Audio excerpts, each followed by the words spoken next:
And ladies and gentlemen of the jury, the prosecution is not going to get that man today. No, because I'm going to get him.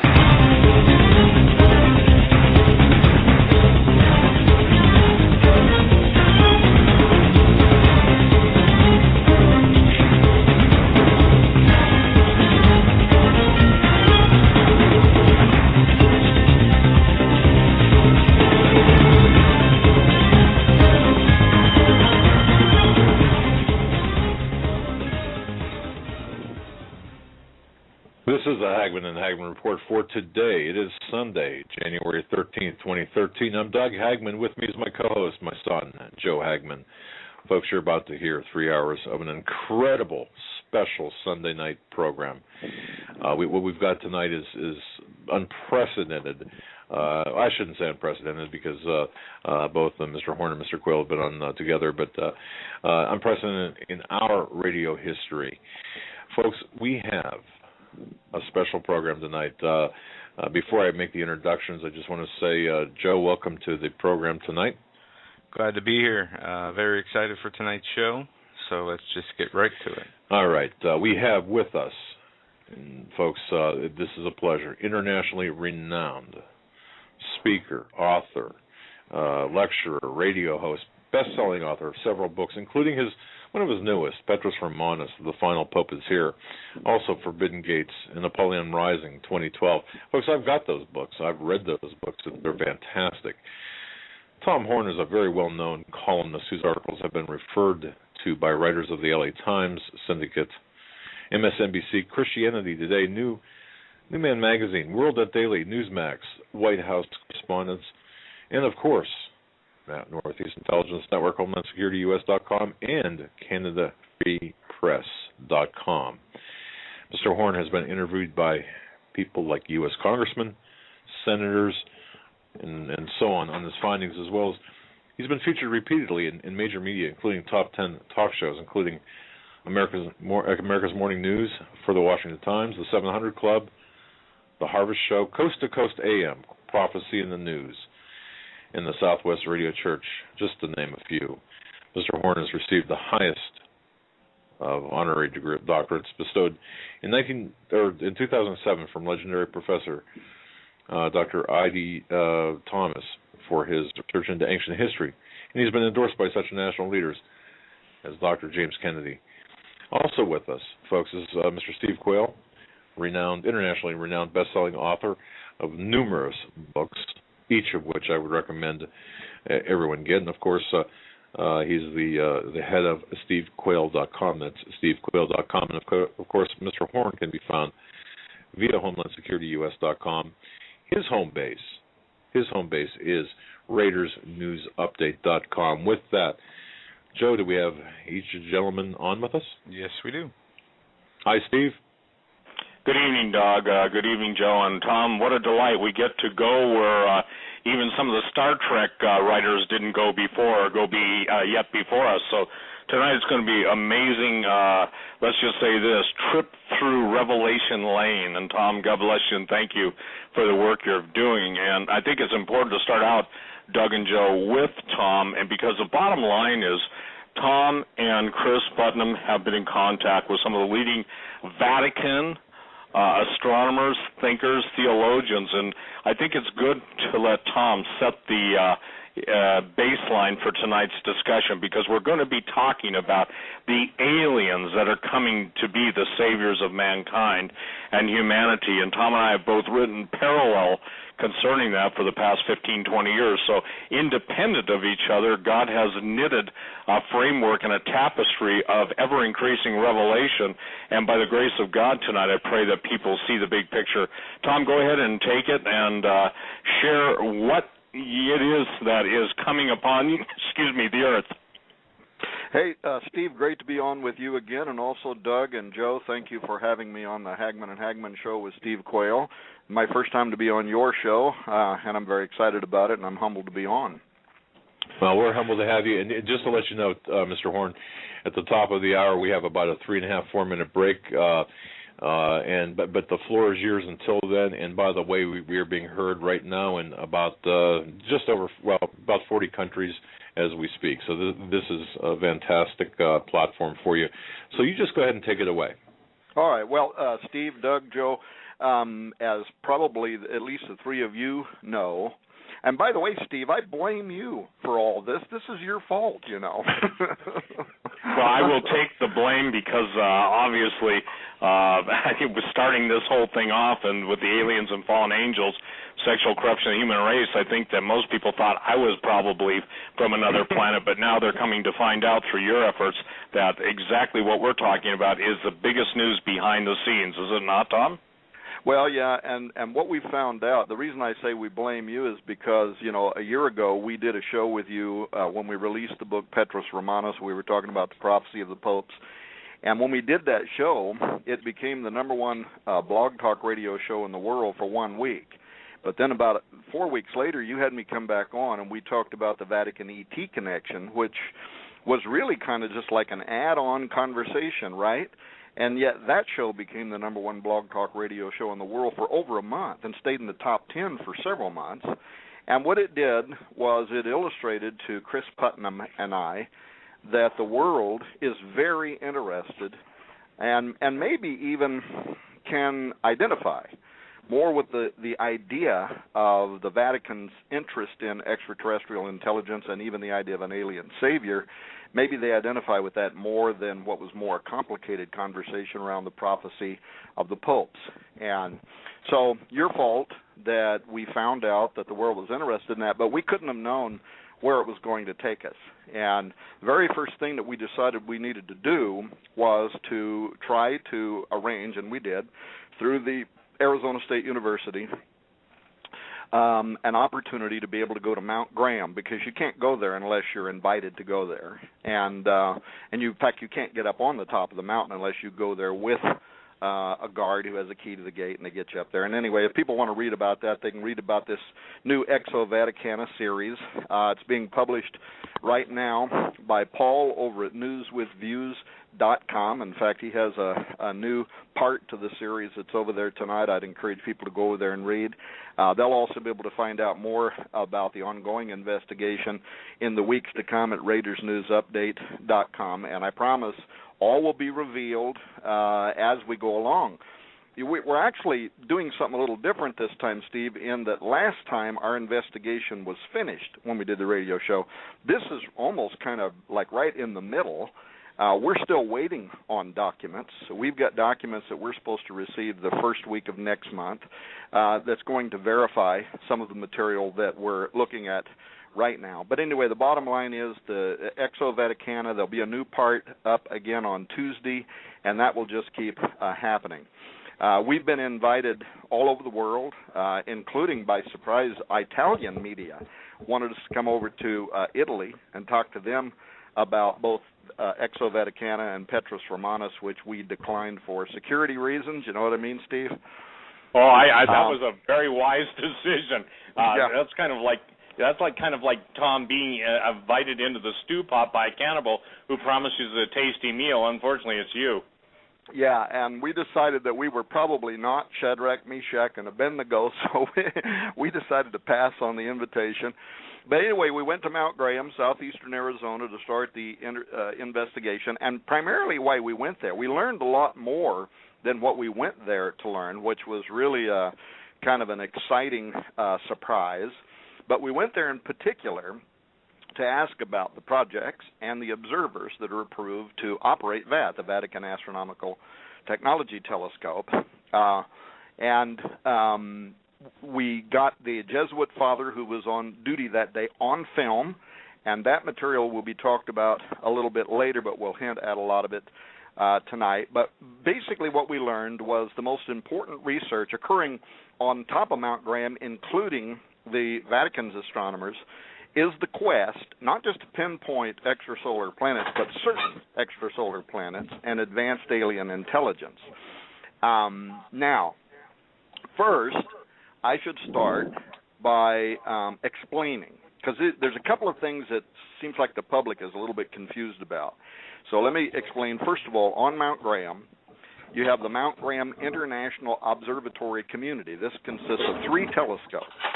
Number one is the Large Binocular Telescope. That's an optical telescope, the LBT. It's one of the most advanced systems in the world, and people from all over the world compete for time and opportunity to be able to use that telescope. In between it and that is the submillimeter telescope, which is a radio telescope that observes in the submillimeter wavelength range. And then last but not least, the reason we went to Mount Graham is the Vatican Advanced Technology Telescope, or VAT. Now, because there's been some confusion, there's something that I need to make clear for listeners. First of all, the Lucifer device is a device that is inside the Large Binocular Telescope. It's mounted between the focal points of the LBT's 2 giant, almost 30-foot diameter telescope mirrors. The Lucifer instrument observes in the near-infrared wavelength range, which is important for reasons we can discuss in a moment. It detects objects that are too far away or faint to be observed by regular telescopes, or also to be even observed in visible light, what our eyes would see, like distant planets and so on. It has longer wavelengths than visible light. It means it can pass through astronomical gas, dust, without being scattered and that sort of thing. So in other words, objects that are obscured from view in the visible spectrum can be viewed by using the Lucifer's infrared technology in the LBT. For example, you know how UFO researchers have fascinated for a long time how infrared technology can be used to spot and track unidentified flying objects in the heavens, right? Stuff that can't be seen with other telescopes or the naked eye. In fact, if people want to Google or YouTube, some of the most astonishing UFOs that have ever been caught on film and tracked were caught with infrared technology. But on the connection between the Vatican astronomers and the Lucifer device, this is where stuff kind of gets interesting. And there are several points I'd like to make just real quick if I can. First of all, there's a curious description on the Vatican Observatory website concerning the Lucifer device. And it's under this heading on their website. It says, quote, NASA and the Vatican's infrared telescope called Lucifer, a German-built, NASA and the Vatican-owned and funded infrared telescope for looking at Nibiru nemesis, end quote. And why the Vatican Observatory website has allowed that caption to remain on their site is curious because, as you know, Nibiru and Nemesis, these are planets that return in orbit close to the Earth after very long periods of time. These might be something that can't be seen in the visible spectrum, but perhaps can be seen in infrared.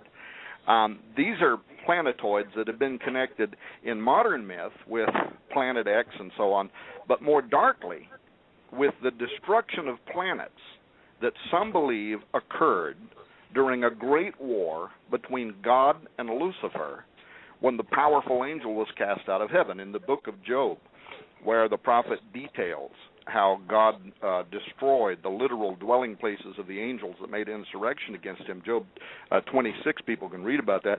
It specifically mentions there the destruction of Rahab, which is a planetary body that was also known as Pride in ancient times. And in Job it says, from which God drove the fugitive snake.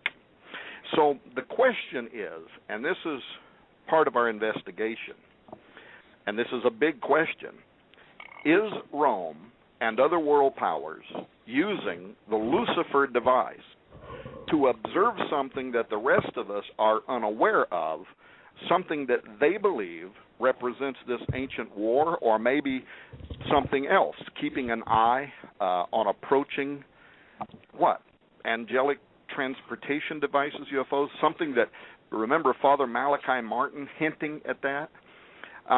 And then there's another point that I should make here very quickly, and I'm trying not to hog the time here, but these are really important points based on the Hey, Tom, Yeah, take the time because, again, this is critical that you lay this out because this is just preparatory, so don't be worried about passing the mic to me because I'll chime in the second or third hour, but lay out everything you need to lay out because what people have got to understand real quick is that there is an expectation that the alien saviors are coming. They've openly talked about it, and they've openly planned to get everybody ready to accept the intergalactic Messiah. So just take it away and don't be worried about turning the mic over to me. Well, and furthermore, Mr. Horn, let me jump in here just for a second here. We got a couple of people just asking if you can adjust your mic, perhaps maybe talk a little bit louder or put it closer to your mouth. I'm not sure if you got a volume control there or not. Yeah. Oh, is that better? We don't want to miss a word. It should be. Go ahead. I'll try to speak up. There's another thing here that I should say that's very important at the outset. The Jesuits at VAT, and we've gotten feedback from some of the Jesuits even since we launched the Vaticana series, even though the information we got was from the astronomers at VAT, and since that time with Guy Cosmonalgo, who's one of the top leading Vatican astronomers who has done several exchanges with us in interview, he too has said that the world is soon going to look to aliens for their salvation. So it's not like this is a hidden secret, and we're not getting this information third hand and fourth hand. We're getting it right from the astronomer's mouth. But the Jesuits at VAT, one thing that they've been saying publicly, and it needs to be kind of clarified, is that they will deny any part in the naming of that infernal Lucifer instrument at the Large Binocular Telescope next door. Now, we give them that they themselves didn't name it, but what they don't point out is how they have access to using it, plus they are an integral part of the whole complex at Mount Graham International Observatory, and as such, they are connected to the very consortium, the German astronomers, that did name Lucifer. And by the way, this is not something I'm yet prepared to talk about. Chris Putnam's doing the investigation on this, but the German consortium are also part of the odious Max Planck Institute, and if that rings a bell with you, Steve, it's because that's the group that gave assistance to the murderous experiments of Nazi scientist Dr. Mengele in the 1940s. But that's a different part. That's a different part, and I'm not yet qualified to talk about that, but that is part of this investigation. Now, in our interview with Vatican astronomer Guy Cosmonalgo, he indicated that the VORG, that's the Vatican Observatory Research Group, now have a new Jesuit point man in the search for alien planets that has access to the use of Lucifer. He told us, I'm just going to quote what he said, quote, "As it happens, one of us, Father Paul Gabor, just finished his PhD thesis work at the Paris Observatory on designing an instrument for a proposed European Space Agency spacecraft mission to search for exoplanets. But his work was in optics, not biology. So he has just moved to Tucson and is developing collaborations with those at the University of Arizona," end quote. So based on Cosmonalgo's statement to us, the VORG have a well-placed insider in the Large Binocular Telescope through their association with the University of Arizona, and therefore also have an ongoing use of Lucifer. So sometimes people will talk in circles because if I was a Jesuit, I too wouldn't want the public connecting me to an instrument called Lucifer that's being used to look at something the rest of the world can't see. But it's a little disingenuous to say we're not part of it because we didn't name it, when in fact you're part of the same consortium in the Mount Graham Observatory community. So I just wanted to make that point very quickly. Now, there's some other very important points before we get out of this first part of this show. This is, again, being investigated by Chris Putnam, who so far has found a great deal of very important information. But the VAT facility, first of all, it was the brainchild of Jesuit George Koine, who became the director of the Vatican Observatory in 1978. And in addition to his duties as a Jesuit, he was an adjunct professor in the University of Arizona's astronomy department. That's how he's connected with all these people. He was also associate director of the Steward University there in Arizona. He is a darling of the atheist community. He has appeared with Richard Dawkins, advocating a deistic form of Darwinism. He also promotes a radical form of pluralism, the idea that all religions lead to the same God. And you have to understand that this is part of the worldview that is behind their current interest in astrobiology. It's important because in 1980, Koina is the one that brokered the agreement between the University of Arizona and the Vatican, where Rome would pay a fee so that members of the Vatican Observatory Research Group could use the Stewart Observatory at the University of Arizona. So they have this symbiotic relationship with the university where what can I call them, the seminal allies in forming the international consortium that oversees Mount Graham not only includes Catholic institutions like Notre Dame University, a very large group of Italian observatories, and also the Max Planck Institute of West Germany. But this influential conglomerate is, and this is the part to just remember, consists of these partners: the Vatican, the United States, Italy, and Germany.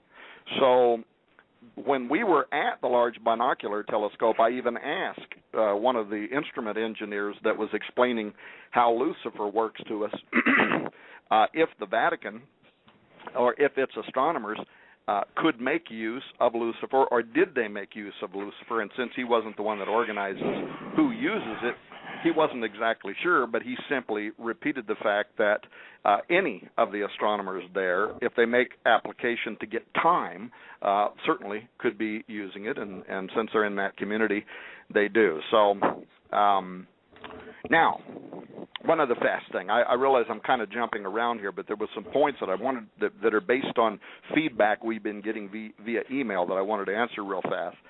And finally, the question that came in was, why was the VAT even organized? I mean, what is the purpose, and why was Mount Graham chosen as the location? And so very quickly, that went into operation. At the time it went into operation, the media was asking the same question, because, there was a lot of Indians in the community there. They were forming lawsuits, all kinds of things to try to stop the construction of these telescopes on top of Mount Graham, and the Vatican was using some of its own political influence, twisting arms to be able to get up on the mountain. And so the press was asking why the Vatican wanted to be up there and what would that be dedicated to doing, what was its purpose. And Koina made a very startling revelation when he spoke with the press. Bruce Johnston of the London Daily Telegraph, a conservative newspaper with a good reputation, interviewed him at the time. And here is what he reported October 28, 1992, in an article titled "Vatican Sets Evangelical Sights on Outer Space." Here's what Koina said, quote, "The Roman Catholic Church is to team up with America's space agency to look for life in outer space and so spread the gospel to extraterrestrials. Jesuit priests who run the Vatican Observatory near Rome say they are joining forces with the U.S. NASA agency to hunt for UFOs and signs of life on planets in solar systems similar to Earth's. NASA's job will be to monitor the alien communication signals. The Vatican, which has helped to build a new reflector telescope in Tucson, Arizona, will search for planets displaying the conditions for life," end quote. So now we know what that was built for and what it was supposed to do, and ultimately this raises some very serious questions that we can talk about tonight, and that we are busy right now nailing down the actual documentation for the book Exo Vaticana. And there's some startling stuff that comes up here. Is the sky island known as Mount Graham, as strange as the question might sound, is it the location of a dimensional portal? Is it why they chose it? In other words, why Mount Graham? And when you look at what the Indians believe about that area, there's some shocking stuff, actually, Steve, that has to do with ancient giants that were in that Absolutely. territory. Absolutely. And Tom, just let me interrupt you real quick. Just so you know, we haven't talked except exchanged email links, but I am so focused on that area and the Native American traditions, and in the process, I won't say how I'm doing it, but interviewing Native Americans, some of the eldest living Native Americans, and what they have to say. By the way, that whole area, I'll say it, make it easy. That is one of the many stargates, and it's amazing to me how now the Native Americans, and they're obviously the giants fit into this, and the giants come through the gate.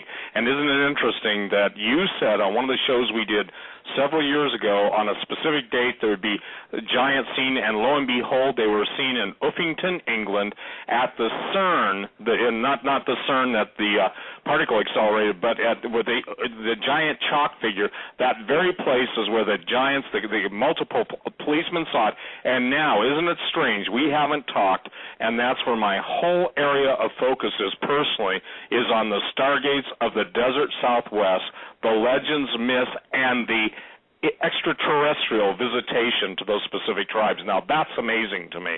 And again, ladies and gentlemen, when Tom and I go on together, we just are kind of blown away by how the Lord is leading us separate and distinct, but bringing it into focus so the parts that we each have can form a complete picture. So isn't that fascinating that I'd be involved with the Mescalero Apaches and others, and their legends, and now you're talking about Mount Graham and the significance of it and why it was chosen. By the way, at one point, one of those routes in that area, one of the highways was known as Route 666, the Devil's Highway.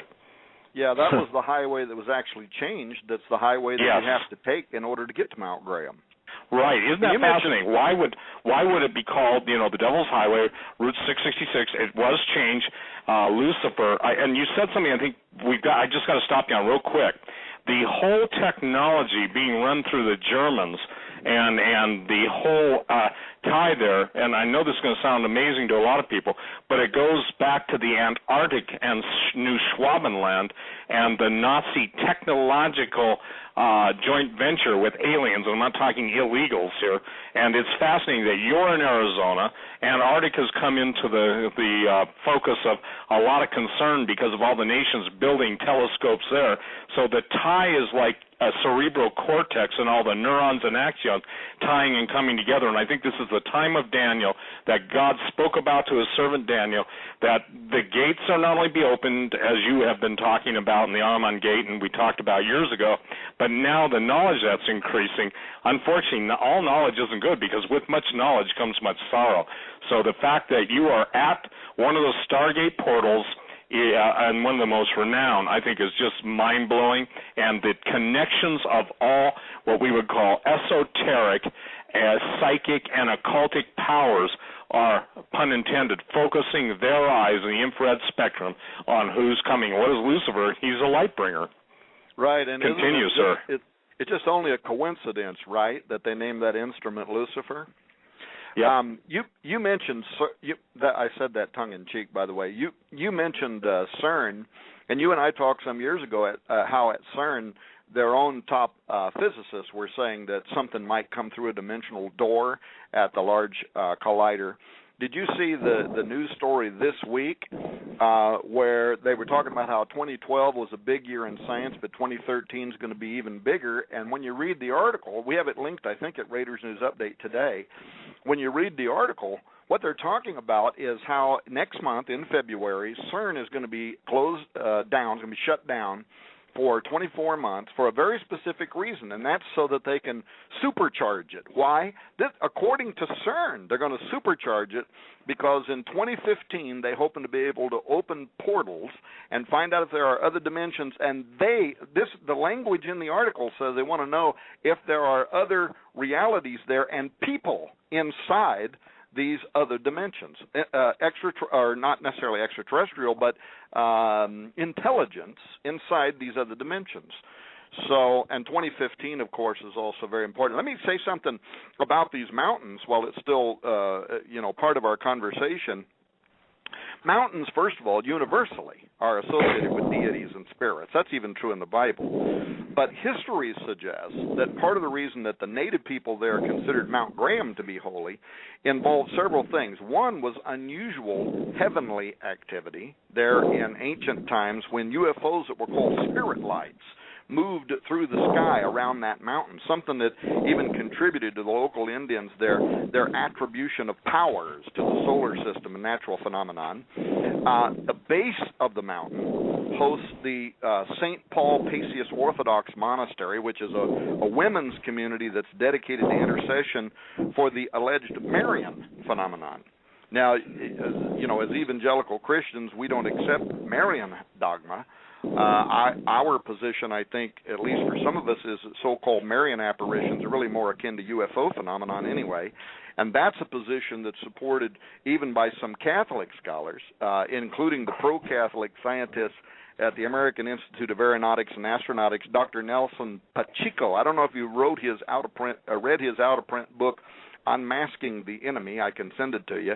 But he warns the Vatican. He's a pro-Catholic. He's respected by them, and he warns the Vatican that many Marian apparitions are actually identical to deceptive UFO manifestations and that they need to be careful in the way they interpret them. Another thing regarding Mount Graham, and I mentioned this a moment ago, the giants, we've learned that the San Carlos Apache, they have an ancient tale. Maybe you already know about this, Steve, but probably most of the listeners wouldn't, concerning a race of giants that were known as the Geondupids, if I'm saying that correctly. And they were judged and destroyed by the Great Father.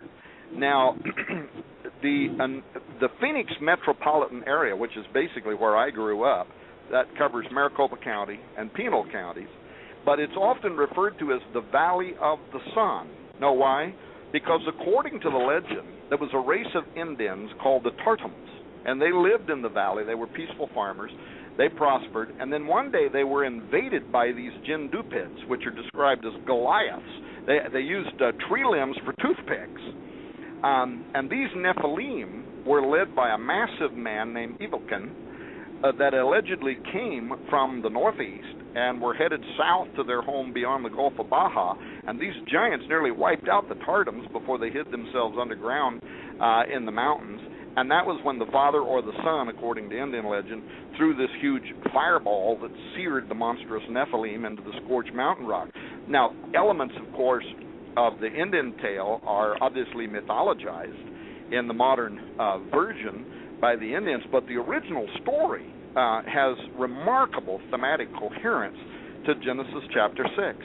Another thing we learned about this mountain is that it is central to the Apache creation myth, and it tells of the one who lives above and who descended in a flying disc at the start of creation, right?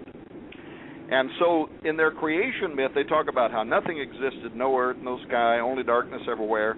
But then suddenly from the darkness emerged this disc, and on one side of it was yellow, the other side was white. It's suspended in midair, and within the disc sat a bearded man, the creator, the one who lives above. And so all of that mountain range is associated with supernatural gateways and openings and UFO phenomenon. And the gateways that are there, I can't even say the Indian name. It's Chinaitih, Chinata or something like that. But it means a gateway. There's a gateway that is there, a portal, and spirit beings can come back and forth through this portal. And the other things, there's just so much here that's interesting about this. Maybe I shouldn't get hung up on it, but no, this is critical. This is critical, Tom. This is not hung up. This is critical. Well, they talk about the owl, right? Now, yeah, the big Apache owl. and the owl, and dreaming of this owl would signify maybe approaching death or departure or abduction. The Hopis called him Koko, the Watcher of the Dark. and the god of the dead and the god of the underground, the god that would go down into this portal. All of it's fascinating, given when you look at what we call modern abduction phenomenon that also involves discs and flying geniuses. Another part of the Indian folklore was this dragon that appears that can talk like a man and tries to make deals with the Indian tribes in exchange for, guess what? They're women, right? But how much all of this is connected with the alien abduction accounts, even where the owl is a disguise, wherein the abductee is led to believe that the bug-eyed alien in their memory was actually an owl that they had seen somewhere and had it lodged in their memory. But owls have been associated in Christian history with sorcery, flying witches, and anyway, so many legends that seem to mirror abduction phenomenon, the collecting of human and animal genetic material, dragons trying to make deals with mankind, portals, through which these supernatural creations can move. Well, anyway, the more you study about Mount Graham, the more you find that supernatural gateways are tied to the mountain range, and they were a long time before the Vatican cast its eyes on Mount Graham, and yet their whole reason for building the Vatican Astronomical Technology Telescope seems to correspond to the legends that were upon that mountain. Well, and let me throw something in too, Doug, and I got your message. I actually am muting when I'm off the air, just so you know. I keep hearing a bunch of noise in the background too, but listen, the thing is that it's critical that people understand this. What is the Bohemian Grove's patron bird? It's the owl. In my book Long Walkers, Tom, the sacrifice that took place to when John Paul, 22nd, passed away, there were two owls present at one of the most demonic rituals in the history of the world, observed by a multi-star general who gave me the blow-by-blow, literally, account, and they actually summoned a live giant that was, I guess, somewhere around 14, 16 feet, and fed it a live child in a sacrifice. Now, here's what's interesting, and again, ladies and gentlemen, Tom and I have not discussed this off-air, is the Navajo word for the giants was Shawman, Shawman. The fascinating thing about it is we get the word shaman, and the original shamans were all the giants, and guess what they bartered for to give the secret knowledge to the people that wanted? They asked for the children's life so they could eat them. Isn't that fascinating? This is coming from one of the oldest living Navajos in Navajo land. So the word shaman, in other words, like we would say Bigfoot, Yeti, whatever, Shangdu, whatever they are called all over the world, but the point is the word shaman literally comes from shaman, which means the giants. And the giants ate the people, and you can't go into the desert Southwest, myths or legends, without one factor. These these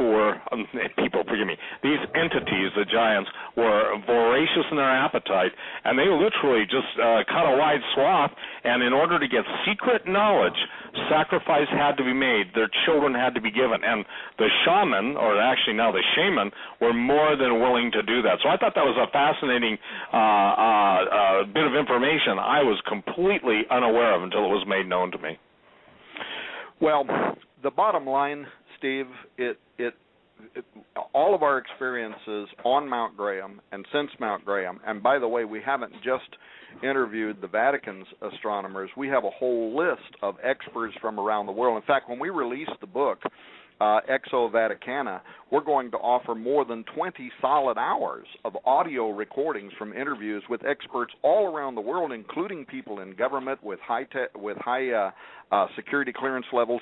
It's just the most it's the biggest thing that I've ever been part of, and I really thought that was true with Petrus Romanus, and we wouldn't have written this without Petrus Romanus. And by the way, Petrus Romanus is intricately involved in this whole issue, because with the coming of an alien savior, he's going to have the person on Earth that has the ear of the religious community celebrating his arrival and pointing the world towards him, and that's going to be Petrus Romanus. In my belief, and what we're still waiting for Petrus Romanus to make his presence known. We know that he is alive because, according to a 900-year-old prophecy, the prophecy of the popes that was kept inside the Vatican's vaults for hundreds of years, the very next pope, following Pope Benedict XVI, will be the final one on that list, and many experts interpret the prophecy as suggesting that this is going to be the false prophet of end-times biblical fame. And I think that with everything else we're seeing going on around the world, that is very, very likely to be the case. And at any time, at any moment, that personality is going to appear. We can talk more about that later if we want to, but I don't want to get off the subject we're on right now, because right now what our research is leading us to believe is that the social, spiritual, and academic intellectuals that are busy establishing Roman Catholic doctrine around either what they secretly know, and that's what I happen to believe, or at least what they suspect, if taken for face value. It appears to show that they believe, again, this is not speculation, this is after we talk to the astronomers, they believe that we are close to integration with intelligent alien life, and they also believe that this disclosure could ultimately reconfigure established doctrines of science, religion, salvation. They furthermore, some of them believe that in the very near future, an alien influence is going to arrive on Earth, led by a man of unusual intelligence. And this person, if you just read what they are saying, is going to be the champion of a new gospel. Now, that's astonishing, right? That sounds incredible. And yet this is out of their own mouths, and in some cases what they've written and published over the last couple of years. So, but when you think of that, and then you think of the scriptures, which foretold of an otherworldly leader's coming, an alien rite, paganism's ultimate incarnation, the beast of Revelation 13, and the scriptures tell us a lot about him. First of all, it says he's going to arrive at the end of time, and that day is going to be accompanied, according to Luke 21, by, quote, fearful sights and great signs from heaven. And then 2 Thessalonians tells us that wicked one will be revealed, whose coming is after the working of Satan, with all power and signs and lying wonders. And for this cause God shall send them strong delusion, that they should believe a lie, that they all might be damned who believe not the truth, but had pleasure in unrighteousness. That's 2 Thessalonians 2, 8 through 12. So the coming of the Antichrist is described, connected to lying wonders, and strong delusion from heaven. And then finally, the prophet Daniel, I think, provides one of the greatest comments as to the identity of the coming of the false Savior when he says in the 11th chapter, verse 39 of Daniel, that the Antichrist will be a worshiper of the God of forces, a God whom his fathers knew not. And that is a text that can literally be interpreted from the Hebrew to mean an alien God. So I, for one, believe now all of the intel that we have been gathering, and we have literally thousands and thousands and thousands of pages of intelligence documents now, so far, plus what we're confirming right now, plus what the Jesuit on duty at the day we were there told us and we filmed, plus what the Vatican astronomers afterward have told us, including interviews with Guy Cosmonalgo, points to the astronomers on Mount Graham, and those also in Italy, and others at the Large Binocular Telescope. I know this is astonishing. I just have to say it. Some people are just going to shake their head and think, how in the world can this guy believe this? But they're going to have to read the full report when it's available in April. It'll be difficult for them to walk away from this statement. They are using Lucifer's infrared technology, I believe, to study either a series of planets that once or currently are under that powerful angel that was known as Lucifer, or they're watching something like an armada of objects that are moving along a trajectory towards Earth that is somehow connected to Lucifer. And this goes back to what Catholic theologian Father Malachi Martin said before he died, or he was murdered in 1999, when he hinted at extraterrestrial disclosure and that it was soon forthcoming. And he did that more than once. Steve, you know the story. I know it. Doug and Joe, you probably know it. But for those people that are listening to this show, This was in 1997. It was on Coast to Coast AM. Art Bell was interviewing Father Malachi Martin, and he asked Martin why the Vatican was heavily invested in the study of deep space at the Mount Graham Observatory that Chris Putnam and I just visited in September. And Malachi Martin, first of all, he was uniquely qualified. He was a phenomenal polyglot. He'd done all kinds of top-level research and work for the Vatican, including interpreting the Dead Sea Scrolls. I mean, he was not a Johnny-come-lately. He was the personal secretary to Augustine Bay, the top Jesuit. So for that matter, he was a personal friend of the Pope's. And when he was asked that question by Art Bell, why is the Vatican on top of Mount Graham studying deep space? Here's what Malachi Martin said. He said, because the mentality among those who are at the highest levels of Vatican administration and geopolitics know what's going on in space and what's approaching us could be of great importance in coming years. So, and of course, that was followed subsequent interviews with Malachi talking about this mysterious something that was in the heaven that was approaching the earth from the north. Some people say he might have been an oblique reference to an end-time portent, which is a Catholic prophecy of the Great Comet. But people that are familiar with Malachi believe that he was referring to a near-future arrival of alien intelligence. An interesting note. When we asked Father Guy Cosmonalgo what he thought of Malachi's claims, Cosmonalgo actually seemed to be upset by Malachi, seemed to be miffed by him, and here's what he said to us, quote, I have heard stories about the late Malachi Martin which make me rather suspicious of statements that come from him. I was at the observatory in the 1990s, and he never visited us nor had anything to do with us, end quote. So that reaction, seems really consistent with how a lot of other Catholic priests despised Malachi's willingness to disclose what Rome wanted buried, especially the satanic cabal within the Jesuit order that Malachi Martin wrote about in all of his books. Well, that would definitely not endear you to the ruling power, the ruling elite, and I think it's critical that people understand. Most people don't get whacked, assassinated, or murdered because they're far off the mark. It's because they're directly overhead. Now, Tom, I want to make this clear because we haven't been on for a number of years. Ladies and gentlemen, you can go look up the CERN, C-E-R-N-E, a boss giant. And basically, this is a 180-foot tall chalk figure, and it's carrying a 120-foot club. Why is this critical, Tom, what we're talking about? When you and I went on, I've got to make this point. I feel it's so critical. When you and I went on talking about the last multi-hour shows we did, you made a statement that on a certain date we would see these giants. Now, isn't it interesting? I got a message from the people at the in Switzerland when they actually were opening up the portals, claiming they saw giant faces and it scared them.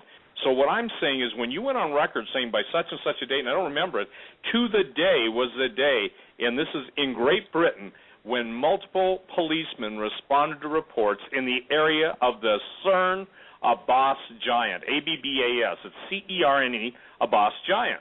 Now you're talking about bringing it right fast forward.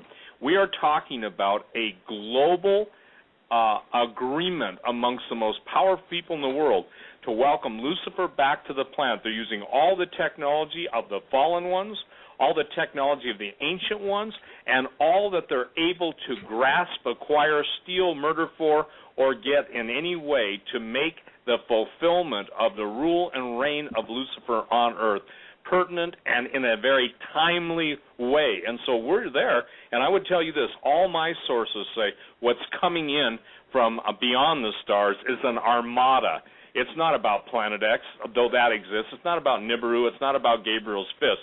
It's about this invasionary armada. And just so you know, and Tom, you had it too, I think on your website, but there was a tongue-in-cheek proposal for Death Star. It was supposed to cost $250 billion, blah, blah, blah. It would be interesting for people to know that we, the United States, has deep space-based assets watching exactly that. And there are Russians and American scientists, I think even Hagmann claims, and rightfully so, that Phobos is artificial. So we've got all of everyone, everywhere, I'm just making a blanket statement now, who is aware of what's coming upon the earth, looking. And remember that famous prophecy in Obadiah, though you set your nest amongst the stars, yet will I bring you down. And I think what we're seeing right now is a whole lot of nests no longer being feathered but being dumped out. And I think that the woe unto the inhabitants of the earth is coming, and the Vatican knows it. Obviously, the German interests, which are nothing more than, in many cases, if you will, the final Reich, the alien Nazi consortium, and it exists. So the point is that everything you're saying about Mount Graham and then the other Native Americans, different tribes, what you just are discussing for Mount Graham, pretty much defining it to in Arizona, the same myths, the same legends, and the same expectations are throughout the entire Native American culture, whether you go to the Northeast, New England, the Algonquin, the Iroquois, everybody that's out in around the Great Lakes and further east, across the desert Southwest, into Nevada.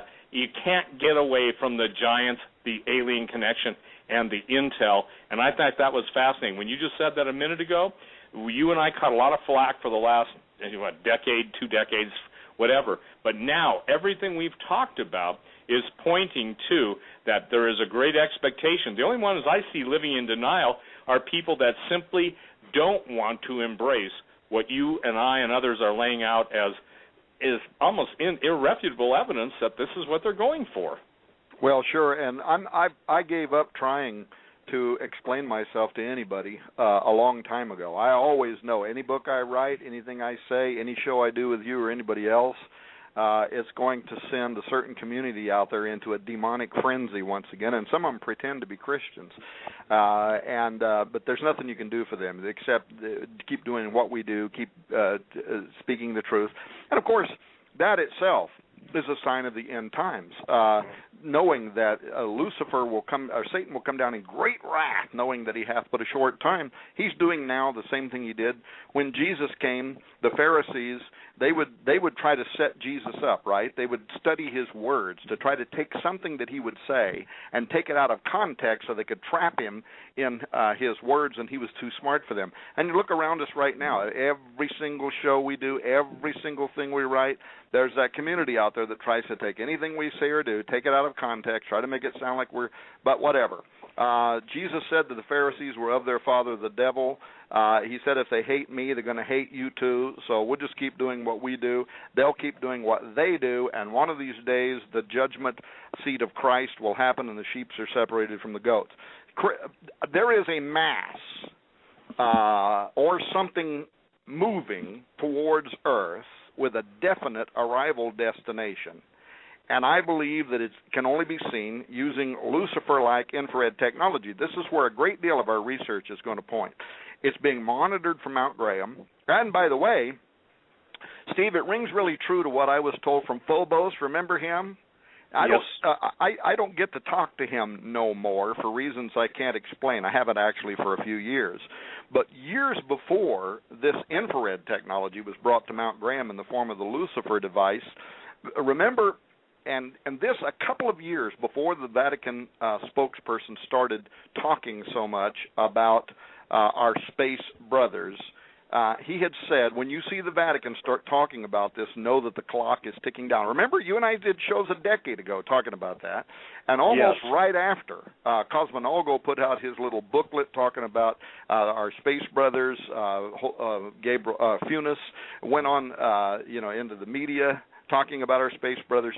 But at the same time, before infrared technology came to Mount Graham in the form of the Lucifer device, Phobos had told me something that I then speculated about in the book The Ahriman Gate. This was written in 2005, so it was years before Lucifer went to Mount Graham. And what he had inferred was the governments of the world were secretly using infrared to monitor a hidden UFO armada parked beyond view of our normal telescopes. And I wrote about that. You can read about it. It's like page 180 through 250 or whatever it is of the Ahriman Gate, where I literally put into a fictional account, but exactly what Phobos had told me. Well, now it turns out that the information that I received from him and used as an outline in the Ahriman Gate might have been truer and way ahead of what I had understood at the time. And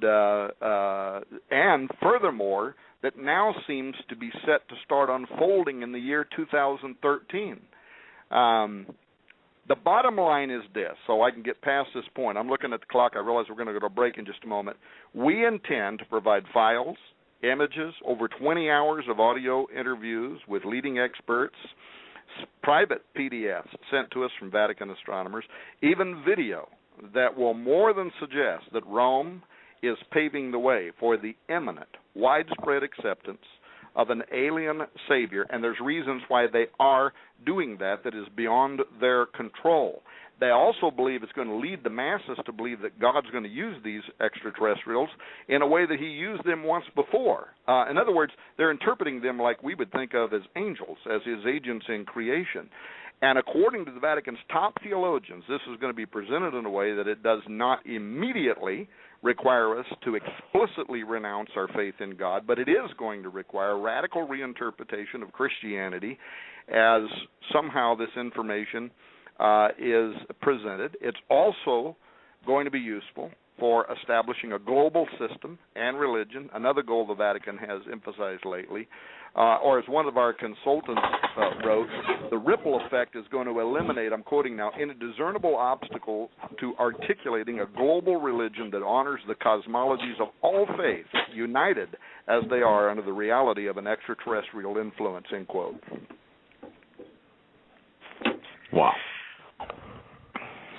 I feel like the little kid in the back of the classroom, kind of diminutive, raising my hand, Mr. Horn. Just to be clear here, we are facing what I guess the only way I describe it would be a massive deception that's being planned.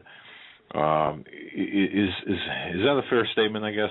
In other words, what the people of the world are about to see, about to witness, is a false coming, perhaps, or a false second coming, or is that too simplistic of an explanation? Well, no. That's absolutely what we're talking about. It will be part of a. Go ahead. I'm sorry, Tom. I didn't mean to talk over you. It's part of the great deception. The word antichrist means in place of. It doesn't mean against.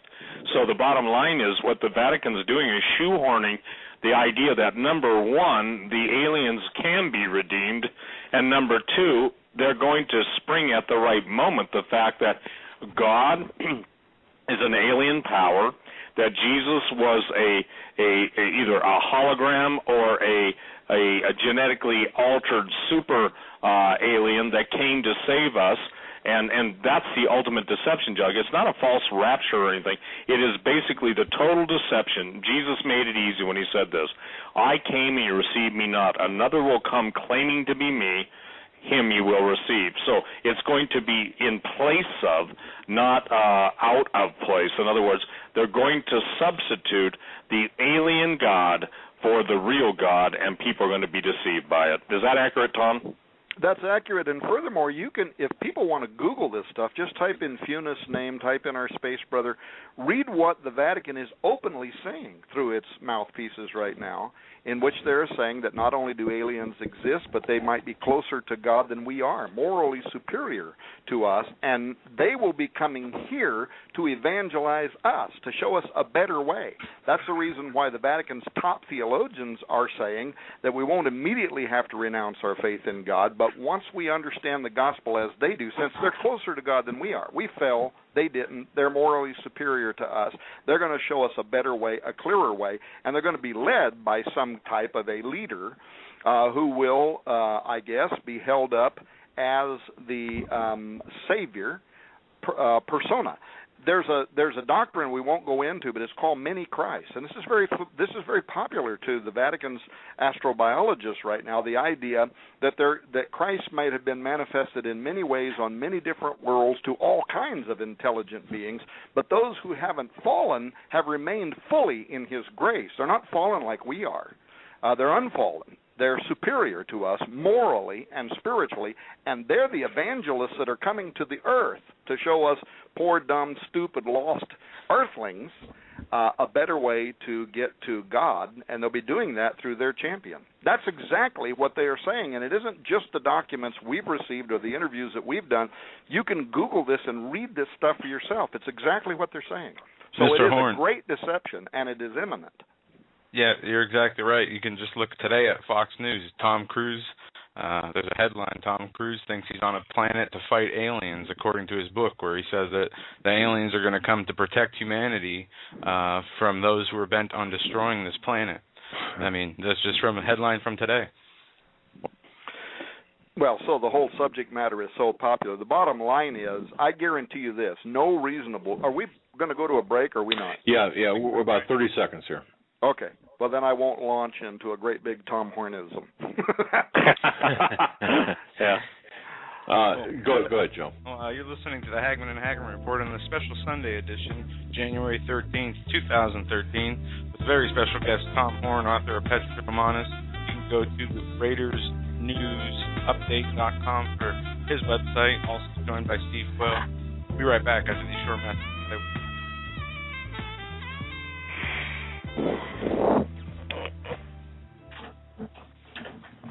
Survival of the fittest. In any and all situations, survival is your number one priority. That requires being tough and thinking smart. And the folks at Freeze Dry Guy are going to help you do just that. They have the long-range patrol ration entrees, what they call the Brick Pack. When you're in survival mode, it is absolutely the best item for your survival pack or bug-out bag. You can go farther, faster, and carry more food with the LRP cold weather ration entrees. Not only do these long-lasting, durable entrees help sustain you or your family through the harshest environment or situation, they are by far the most delicious of their kind. No contest. With a variety of tasty entrees, you can't beat the LRP Brick Packs.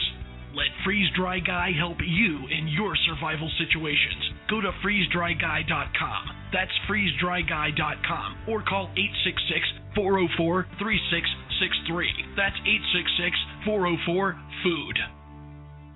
Hi folks, Doug Hagmann here. You might know me as the co-host from the Hagmann and Hagmann Report, or as a frequent guest on Coast to Coast AM with George Norrie. If you're like me, you're tired and confused over today's headlines. You just don't know where to turn for accurate, concise information about really what's going on, what's truly going on in today's society. If you don't know where to turn for accurate, well-researched, and properly vetted news, I've got a suggestion.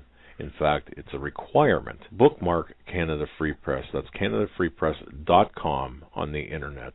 It's just not for Canada. It's for news across the world. Judy McLeod, founding editor, has put together a vast array of talented writers like Kelly O'Connell, Daniel Greenfield, Dr. Eileen Johnson-Powell, a lot of guest columnists, very talented writers. Folks, that's Canada Free Press at CanadaFreePress.com. Now mobile friendly. Follow on Facebook, because without America, there is no free world. You better wake up fast and listen to this, America. The Obama campaign has launched attack squads disguised as truth teams dedicated to intimidating and silencing all political dissent carried over the internet that criticizes the Marxist Obama. Truth squads specifically focused on covering up Obama's endless trail of lies, corruption, and subversion, and using the Gestapo power of our own government to police and censor the internet and shut down websites that dare to carry the real truth about Obama's Marxist coup. Remember the names of these Gestapo-style agencies at work right there in your neighborhood: KeepingHisWord.com, KeepingGOPHonest.com, and AttackWatch.com. KGB, SS, and Gestapo-style police-state gangster organizations at work to silence the important voices of patriot dissent, some of which have already been shut down by Obama's orders. Adolf Hitler would have been proud. We're the 21st century Tea Party patriots.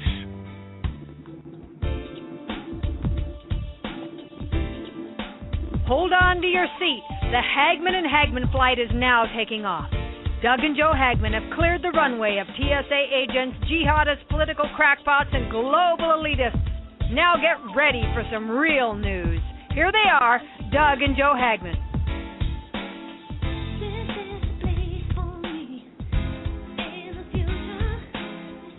And welcome back, ladies and gentlemen, to hour number 2 of the special Sunday edition of the Hagmann and Hagmann Report this January 13th, 2013. We are honored to be joined by our special guest, two very special guests, one being Mr. Tom Horn, author of Petrus Romanus and many other books. You can find his website at RaidersNewsUpdate.com, and also Steve Quayle, stevequayle.com. Are you both back with us? I'm here. Yep, I'm here too. Okay. You know, before we get started, I just want to say this. On my I've got on the left side, I've got Steve Quayle's book, Giants, and on my right, I've got two of Tom Horn's books, including Petrus Romanus and Napoleon Rising. And you know what, gentlemen? It's amazing how seamless these books are. It's almost like you folks collaborated, Steve and Tom, with Giants, and it's just amazing as you talk about this. I actually got chills when you were talking about the Giants and the Mount Graham, and it's just amazing. So, folks, look, we're not in the business of hawking books, but I would say this. You'd be doing yourself a favor for your library, for your information, to grab Mr. Horn's works as well as Steve Quayle's works, because what a great amount of information you'll learn. But glad to have you both back with us. I don't want to take any more of your time. So, Mr. Horn, the floor is yours. Well, I was only going to say, as I felt like we were transitioning there at the top of the hour, that I think it's going to be difficult for anybody to survey our final report in April. And by the way, it will be in a book called Exo Vaticana. And the reason is quite simple, because you can't go over 500 or 600 pages of information and do it as coherently when you're on the radio, or at least I can't. I'm not that articulate. I have to sit down. I write different, and I think different when I'm writing, and I'm doing that type of research. But it's that we're hoping to have it done in April, and I'm telling you that I guarantee you that nobody will read that and further doubt that someone or something is operating right now outside the average man's purview and in league with at least some of the world's elite, and smack dab in the middle of that conspiracy is not only NASA and other aeronautic and space administrations like the European Space Agency, but the Vatican. And in some ways, that makes perfect sense, really. I mean, official disclosure of extraterrestrial intelligence and habitable alien worlds, which, by the way, is likely to be announced in this year, in 2013, according to scientists like Abel Mendez, who runs the Planetary Habitability Laboratory at the University of Puerto Rico, who wrote an article just last week saying it's going to be announced in 2013, and he said it's going to have a profound effect on humanity. So this isn't just Tom Horn. This is experts in this field that are now admitting this. And it is going to have a profound effect on humanity. That's going to be true psychologically and spiritually. And due to the nature of man, why is the Vatican involved? Because most of the world's peoples are going to be looking for traditional religious leaders to put the revelation of exo-worlds and aliens into context. Well, as the most powerful church on earth, with its own diplomatic corps of ambassadors posted throughout the industrialized nations of the world, the Vatican is not only uniquely positioned, but as we intend to show, they've been actively preparing for this moment. In fact, you could go back even a decade. According to Monsignor Corrado Balducci, who during his life, he was an exorcist for the Vatican, he was a theologian for the Vatican, he was a member of the Vatican Curia, that's the governing body at Rome. But he was also the official mouthpiece of the church concerning the reality, not speculation, the reality of aliens, and not the reality of aliens someday discovered, but the reality of aliens on Earth now. And the Vatican, he said, was closely following the alien presence on Earth now, and this is according to their own spokesman, using its embassies around the world to quietly compile material evidence on the extraterrestrials and their mission. And the Vatican, now he died a few years ago, but the Vatican has never refuted that revelation from Balducci. And in fact, in further evidence of the covert research, in 1976, Steve, do you remember there was a high-profile attorney by the name of Daniel Sheehan? Remember him? Oh, absolutely. Yeah, Harvard, government law, degrees in government law. He was the legal counsel on a lot of famous cases, the Karen Silkwood case, the Iran-Contra affair, 3 Mile Island, Watergate. So this guy was really, high profile. In fact, he got funds from Lawrence Rockefeller. He was the attorney that represented Dr. John Mack when Mack was about to lose his position in the university, his tenure, because he was talking about people who were being abducted by aliens, and it was Sheehan that represented him and kept him from losing his position over there. But Sheehan was the one, he tried to crack open the secret UFO files that are being held in the vaults of the Vatican Library. Now, if anybody should have been able to get access to those files, it would have been Sheehan, because in addition to his impressive legal profession, he was the general counsel to the United States Jesuit headquarters in Washington, D.C. And furthermore, he made a request to the Vatican for the Vatican's secret files. And when he did, he made the request at the behest of the United States government and at the behest of the President of the United States at that time, President Jimmy Carter, 1977. And Carter had asked to have the information regarding the existence of extraterrestrial intelligence and the UFO phenomenon that was being kept in the vaults of the Vatican, made known to the President, not to the public, but just to the President. And so agents of the government asked Sheehan, as the general counsel to the United States Jesuit headquarters there at the national office in Washington, D.C., whether or not he could get access to that section of the Vatican Library in Rome that contained the information on extraterrestrial intelligence and the UFO phenomenon. So Sheehan, he goes to Father Bill Davis, who was the director of the national office of the Jesuits in D.C. at that time, if he could follow that process, make it an official request through the Jesuit headquarters, and he got permission from Bill Davis, official approval, and so he undertook the process. And you can still hear some of the radio shows and stuff that Sheehan did at the time, where he talked about this whole process, how surprised he was, and how surprised Father Davis was that not even they would be allowed to put their eyes on the secret information that the Vatican had on the alien agenda on Earth now, not just someday maybe, on Earth now, in that part of the Vatican Library. And so they were so surprised, they actually sent the request the second time, and they sent it directly to the Jesuit, who is the head of the Vatican Library, and explained to him that in case he didn't get it the first time, this was an official request from the Jesuit headquarters in Washington, D.C. It was an official request from the Congressional Research Service of the Library of Congress. It was a personal request from the President of the United States and the United States Congress, who wanted to purview that information, and they were certain, right, that under some set of circumstances, those files would be made available, and they were flatly turned down by the Vatican. They were told absolutely not. Nobody is going to get to look at this information. Well, by the way, if you don't have information, you don't turn down letting somebody like that look at it. You just simply tell them it doesn't exist. It's a figment of your imagination. That's not what they were told. They were told it exists. You're not seeing it ever.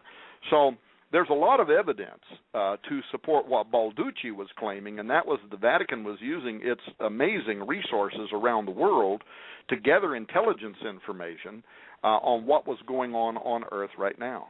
By the way, you mentioned a little earlier, Steve, you mentioned Alaska. At some point during this show, I want to give you an update on an investigation that you and I did some years ago that happened to kind of turn around and come back into the picture a little more recently. Well, I think this is going the way it's supposed to go, and I want to share something, Tom, that's critical. You put it up on your website. I put it up on my website. The story, the conehead skulls being found in Mexico, and the claim that it was done by parents. Let me tell you something. I've had guys who are some of the best anatomical sculptors in the world and forensic guys, and when they rebuild that conehead skull that was shown in the article from Mexico, there is no way that's head binding. In Montana, we have the Flathead Indians. You can deform a skull, but you cannot change the eye sockets, the jaw sockets, nor the cranial mass. In other words, you can change the shape of something, but it's fascinating because these go back directly into the time period that David Flynn used to write about in the Manetho's Table of Kings prior to the creation of Adam and Eve, and the lizard-like, if you've ever seen the pictures of Quetzalcoatl and all of and you touch on this too, the alien serpent race, this is identical to the face reconstructed of the only known artist's conceptions from the 1500s described to those guys who could, sketch and stuff, but that in no way is that head binding, and that's probably the most in-your-face present excavation of aliens in the bottom line in Mexico.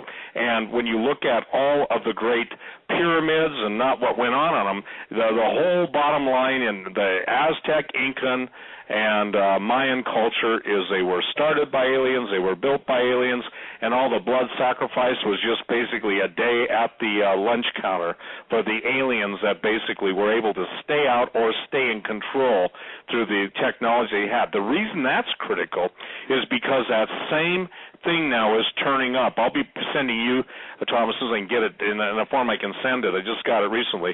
Actual petroglyphs that people have not seen from the desert Southwest that are so amazingly clear in showing that they're aliens. There's nothing human about them, not just the size, but the shape of the head is identical, and these things supposedly go back 2,000 to 4,000 years. Well, here's the thing. We all are familiar probably with the Smithsonian giant cover-up. We live in a period of time now where more and more it's becoming impossible for the powers that be to do what the Smithsonian did. We have people that go out and they dig into these burial mounds and get those giants that the Indians had talked about, and they get the bones and they take them into the Smithsonian, they hide them, or any other organization that is seeking to try to control man's idea about Earth and Earth history and the date of the Earth, and to try to make the world believe that the idea of the giants is something more than mythology. But now with Google Earth and satellites that armchair astronomers can sit there. In fact, there's an article today, I don't even remember the headline, but it's over on Raiders News Update, where something like 42 new alien worlds were just discovered by armchair astronomers. So more and more it's getting impossible for the powers that be to control the flow of this information and the discovery of this information. And we know this, first of all, that they existed. There would be evidence of them that they existed. We also are increasingly of the persuasion that they exist on Earth now. I'm talking about living and breathing. Yes. And furthermore, we know if you believe the Bible, if you're a biblical literalist like I am, we know that the Bible predicted that at the end times this would be one of the signs of the times, the return on Earth of the Nephilim. The ancient Hebrews that translated the Septuagint into Greek understood that the prophet Isaiah, in chapters 13 and 14 of Isaiah, that he was predicting the return of the giants with monsters at the advent of the destruction of Babylon, which is something to still happen in the final age. And you and I have quoted and talked about that verse before, Isaiah 13. Open the gates, ye ruler, I give command, I bring them. Giants are coming to fulfill my wrath. The 16th chapter of the Book of Enoch writes of the deceased offspring of the Watchers, the spirit of the giants, the Nephilim, as being released at the end of time to bring slaughter and destruction upon man. This comes to pass as part of God's day of the Lord, or his great tribulation, when Satan and his angels punish the unbelieving world before they are resigned to the pit. And that particular prophecy mirrors Isaiah. It mirrors the apocryphal works that indicate there would be a future date in which watchers will rise for judgment, but the spirits of their giant offspring ahead of that are going to be remanifested upon earth to wreak havoc upon the earth. The Book of Jubilees, an ancient Jewish religious work, talks about this. What other texts? Well, Esdras, you quoted quite a few times, and a lot of what you've written is that your women will give birth to monsters. That's actually a verse that you turned me on to some years ago. Well, we both got it, and I forget who, but, here's the thing that you're saying in a nutshell, and ladies and gentlemen, it is kind of funny, and you're seeing it in real time. The parallels this could not be orchestrated by anyone less than the Holy Spirit. Just as the evil presence in the earth, God is being faithful, raising up men and women, giving them the understanding that was sealed in Daniel's day, but it's being opened. And the thing that even Sir Isaac Newton talked about, and Dave Flynn was the first fruits of having stood upon the shoulder of the giants, the first to crack Newton's code, and then he went home to be with the Lord, and now there are others who are being given insights, and it's for this. It's because Jesus loves his children, he loves his people, he loves his creation, and there is a war of intergalactic proportion. Tom, I was told 2 years ago, just to put this into context, and we've talked, so I think you know what I'm referring to in part, is that there was an attempt to break through literally the things that we have in deep space by an armada, and it was the advanced scouting party, and they were stopped. And interesting, I was told maybe intentionally, I think it must have been intentionally now, and I broadcast it on the radio, and some of you will remember the broadcast. It wasn't a fake War of the Worlds, it was a real-time War of the Worlds where I said a certain group of the MMV, Mighty Men of Valor, and had been told to stand down. Well, those guys who control the entities that are coming, or at least in communication, took that as mean they had a fair rule and run at the planet. So God is still stopping them, and because of that statement, I guess a trap was laid. And again, people have a hard time wrapping their brains around this stuff, and I understand, it is so out of bounds of what we've been told, but in the world that they live in, what they talk of is the core, C-O-R-E, reality. And what we live in is the illusory world of lies, bloody lies, and extreme lies. I won't use the other word, but that's where we live. But the thing that you've been saying, and I've been saying the longest, is that we are now at the time where this is going, it's going by the book, it's going in a very progressive and an accelerated rate. And when you've got, how many Catholics are there? And this isn't Catholic bashing. There are, 1.5 billion people that are Catholics, and I don't think they understand the battle that they're going to be in, the traditional Catholics versus those who are going to tried to be swayed to accept the alien God. And I think that the time has come where, people, I don't care what, where they claim they've come from, when they say that whatever tradition or religious background, they've got to get it right with Jesus, because the deception is going to be so great. I'm getting emails, is this a great deception Jesus talked about? Hello, yes, it is. Well, and while the Vatican is certainly going to be the biggest duck in the puddle with upcoming responsibility for controlling the flow of disclosure information for the world's religious communities, they're certainly not alone among consulting academia. For instance, there are astronomers who are working to pinpoint the alien home bases. This is part of what's a real mystery to us right now. And they're searching for what they call Dyson spheres. They're searching for large artificial structures, but some of these are being funded. In fact, some of the most newsworthy ones that are searching for Dyson spheres, they're being funded in large part by the Templeton Foundation, who you and I have talked about before, a philanthropic organization that's interested in genetics, and they're interested in very alien-sounding transhumanist aspirations as the path towards hybridizing humanity to post-human. The Templeton Foundation, I think we talked about this. I'm not going to get into it. They're the ones that have been funding this series of lectures over at the Arizona State University. We're back to Arizona again, right? Facing the Challenges of Transhumanism, Religion, Science, and Technology. That's the name of the series.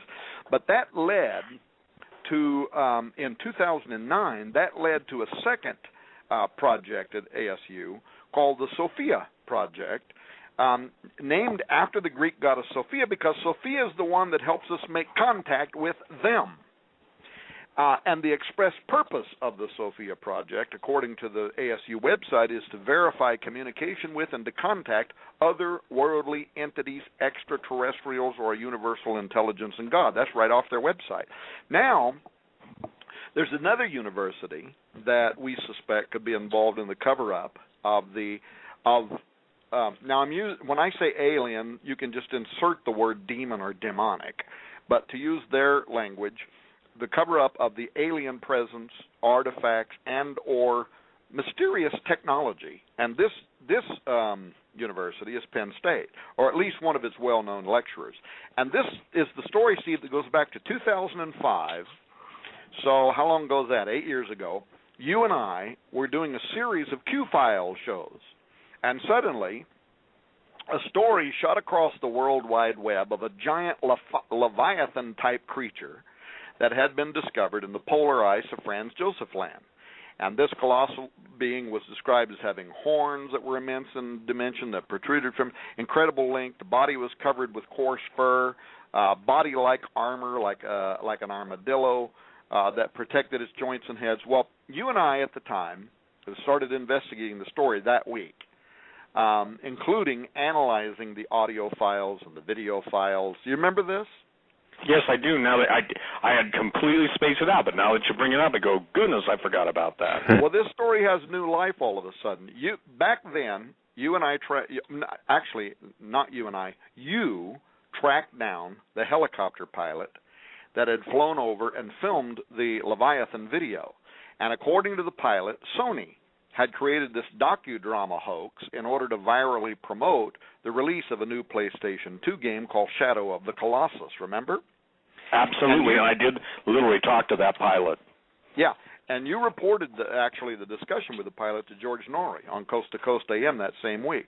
But before the whole thing was put to rest, other evidence was being unearthed by a couple of people that were working for me at Raiders News Network that suggested maybe all of us had only scratched the surface of what was really a much deeper mystery, or a bait and switch that was designed to throw people off the trail of a legitimate recovery effort at or near the Franz Josef site. Well, among the most interesting and potentially telling pieces of that puzzle was a senior lecturer in anthropology and American studies at Penn State University by the name of P.J. Caplati. Just before the so-called hoax, days before the hoax was perpetrated, this professor had been conducting archaeological studies of Franz Josef Land, and then, and this is really important to note this, he followed his research of the site by immediately advocating to the United Nations the need to establish international laws and or treaties, and this is to quote him, to preserve alien artifacts, end quote. Now, here's a quote from what he wrote at that time. This was written for, and I can send the link to people that want to go and read this for themselves. It was one of like Archaeology Today, and I still have the link in my computer. Here's what he wrote.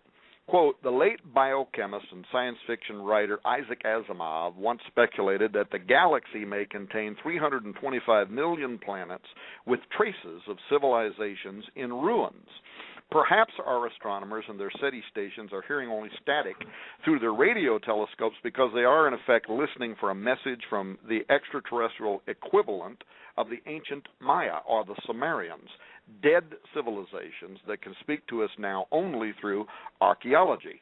Constructing a catalog of visual signatures of advanced civilizations will someday be within the province of aerospace archaeology, and with a potential cultural resource database of 325 million planets with civilizations in ruins, there sure is a lot of field work to do out there, end quote.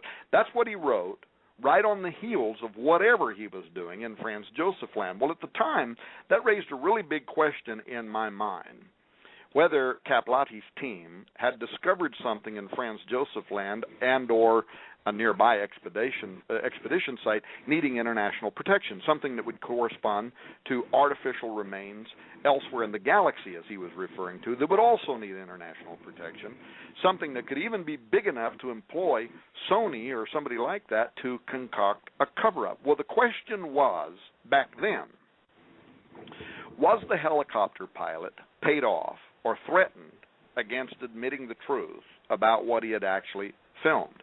As you know, Steve, as extraordinary as that sounds, history has shown over and over again how governments participate in scenarios like that. I mean, you look at the ridiculous Roswell weather balloon cover-up story, and they threaten people's families. And, you know, when you're being told, here's the story, this is what you say, otherwise people you care a whole lot about could be hurt very bad, you know, you just go along with the story, right? But there's an intriguing aspect of this 2005 case that turned up more recently, and it's like the pro-transhumanist Templeton Foundation's funding to locate Dyson spheres and otherworldly entities and extraterrestrials in order to promote the alien hybridizing of man. Caplotti more recently seems to have come away from the very Franz Joseph Land findings with the belief that aerospace archaeology is somehow connected with the next step in human evolution. Now, there's two things I want to tell you. First of all, and they removed it. They removed a Penn State personal web server entry by him, but I tracked it down to an aerospace archaeology wiki, which is still online, and this is what Caplotti wrote.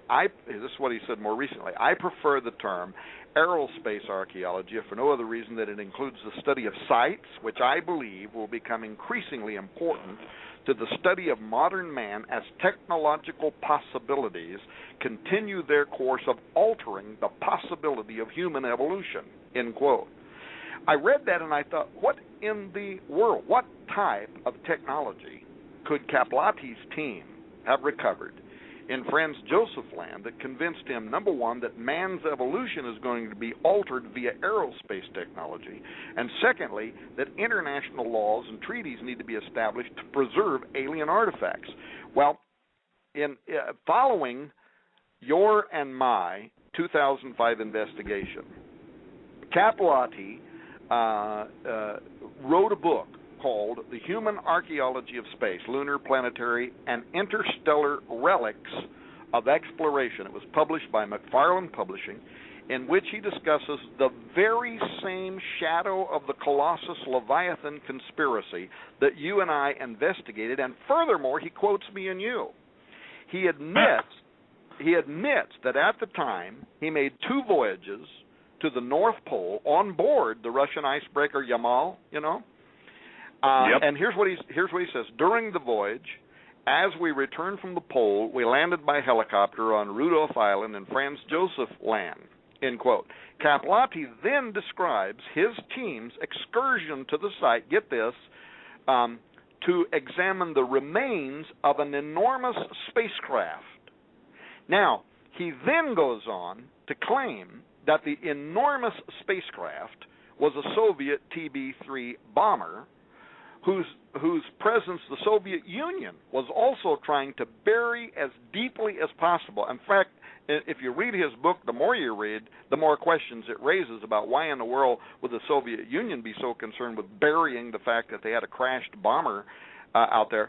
But why surveying a crashed airplane could be described as needing international laws and treaties to preserve alien artifacts, why it would be described as an enormous spacecraft, and how would it have the power to alter humanity via aerospace archaeology. Nothing in this sentence, nothing in these paragraphs that he writes adds up. But then he actually takes several pages, not only to talk about the shadow of the Colossus Leviathan conspiracy, but he starts naming our research.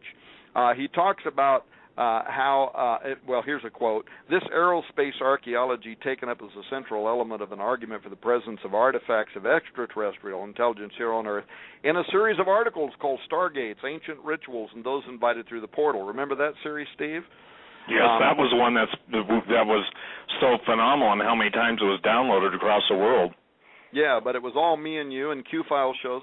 Anyway, it's posted on, I think it might have been posted on your site. It was posted on Raiders News Update, and he goes on to talk about how we speculated that it was the disbelievers that were being conned, in this case by a specially created hoax that was in fact part of a larger cosmic conspiracy involving, you guessed it, me, end quote. That's an exact quote. But after republishing this large part of our investigation in his Archaeology of Space and Interstellar Relics work, Caplati then repeats his claim, nothing otherworldly was discovered at Franz Joseph Land, but he does so once again without explaining how could a crashed Soviet airplane lead to the next step in human evolution, nor why, following whatever was discovered in the Arctic Ocean north of Russia, that had provoked his immediate advocacy of international treaties to preserve alien artifacts. So it's quite amazing, isn't it? Right, and let's tell people where Franz Joseph Land is. It's basically directly north of, it's north of the Barents Sea. If you go to Scandinavia, the top of Sweden, you just go due north and due east. But here's something interesting. It's very close to Svalbard. I mean, that's the closest area, and Svalbard is where all the globalists have their seed bank. Remember that, Tom? Right, absolutely. So the question is there something in Svalbard too? Look, here's the deal. Everybody that I know and have talked to who's in that world of ultra black, Hawk has made mention of the Death Star, actually hearing communications there are people that have, and Death Star is not like the Star Wars, but the very thing that people are mocking.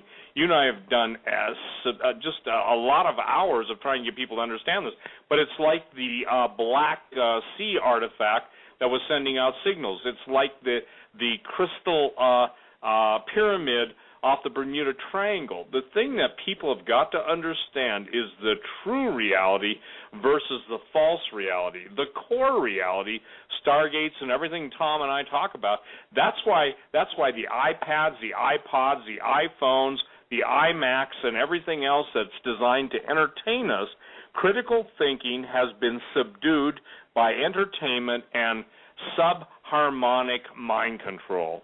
And so what we have right now is we have a breaking forth of relics. We have a breaking forth of real revelation. And I tell people, Tom, if they'll do their own homework, after you and I go on a show, obviously everybody will say, I think those guys are crazy. Well, you can think we're crazy, but we've spent the majority of both our lives investigating this stuff in the mouth of 2,000 or 3,000 witnesses. Maybe there's something there to get your attention, my attention, our attention. And now with what you guys have found out at Mount Graham, it blew my mind and provoked me to go further. And I thank God for that, because it seems like whenever you do something that you're doing, it triggers in me, or I'm doing something, it triggers in you, meaning it brings us into a realm that God says, it's time, guys. I want you to reveal this to my people. Why? So they're not deceived, so they're not destroyed, and so they're not led away captive by demons, doctrines of demons, and fallen angels. And that's about it in a nutshell to describe why most people simply they're too tuned in to the mind control to do any critical thinking on their own. And while they do that, they've abdicated their duty to be constantly vigilant and standing guard or standing up for the truth. I can tell you this, that the Christians are going to have their whole paradigm shaken unless they seek the Lord, ask the Holy Spirit to reveal what we're talking about to them. And you know that we can do the best we can, but I really want you, if you would just explain the thinking on how the transition is going to be made. At first, it won't be necessary to deny your faith, but at some point everything changes, and then people are going to be not only commanded but absolutely forced to either comply or die. And that's when it becomes, let's say, this dicey beyond the theoretical. Yeah, well, and just before I do that, if you've been reading the series as we've published it, did you see where Guy Cosmonalgo used the example of the Nephilim, to draw a parallel to the type of alien saviors that might come to the earth. Did you see that? He sent us. Yes. He sent us a 70-page private PDF outlining the Vatican's highest thinkers on this issue, including himself, and that was one of the examples that they used in there, which I found to just be absolutely astonishing, and especially when he refers to Jesus as someone that we might think of as a child of one of these other races, which instantly my question back was, really? I mean, what are you suggesting, that the impregnation of Mary, which is something very sacred to Catholics, that this was an alien abduction phenomenon, right? It's exactly what it sounded like he was saying. Anyway, it reminded me of another investigation that you and I did a decade ago in 2003, when archaeologists discovered a magnetic anomaly in the ground where the Euphrates River once flowed, and it turned out to be, remember this, according to the archaeologists, it was the lost tomb of King Gilgamesh, the legendary ruler of Samaria.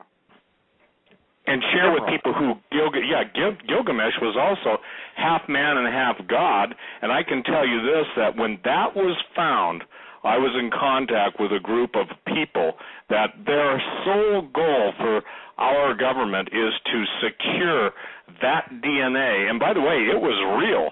And the whole purpose of the Iraqi invasion wasn't weapons of mass destruction.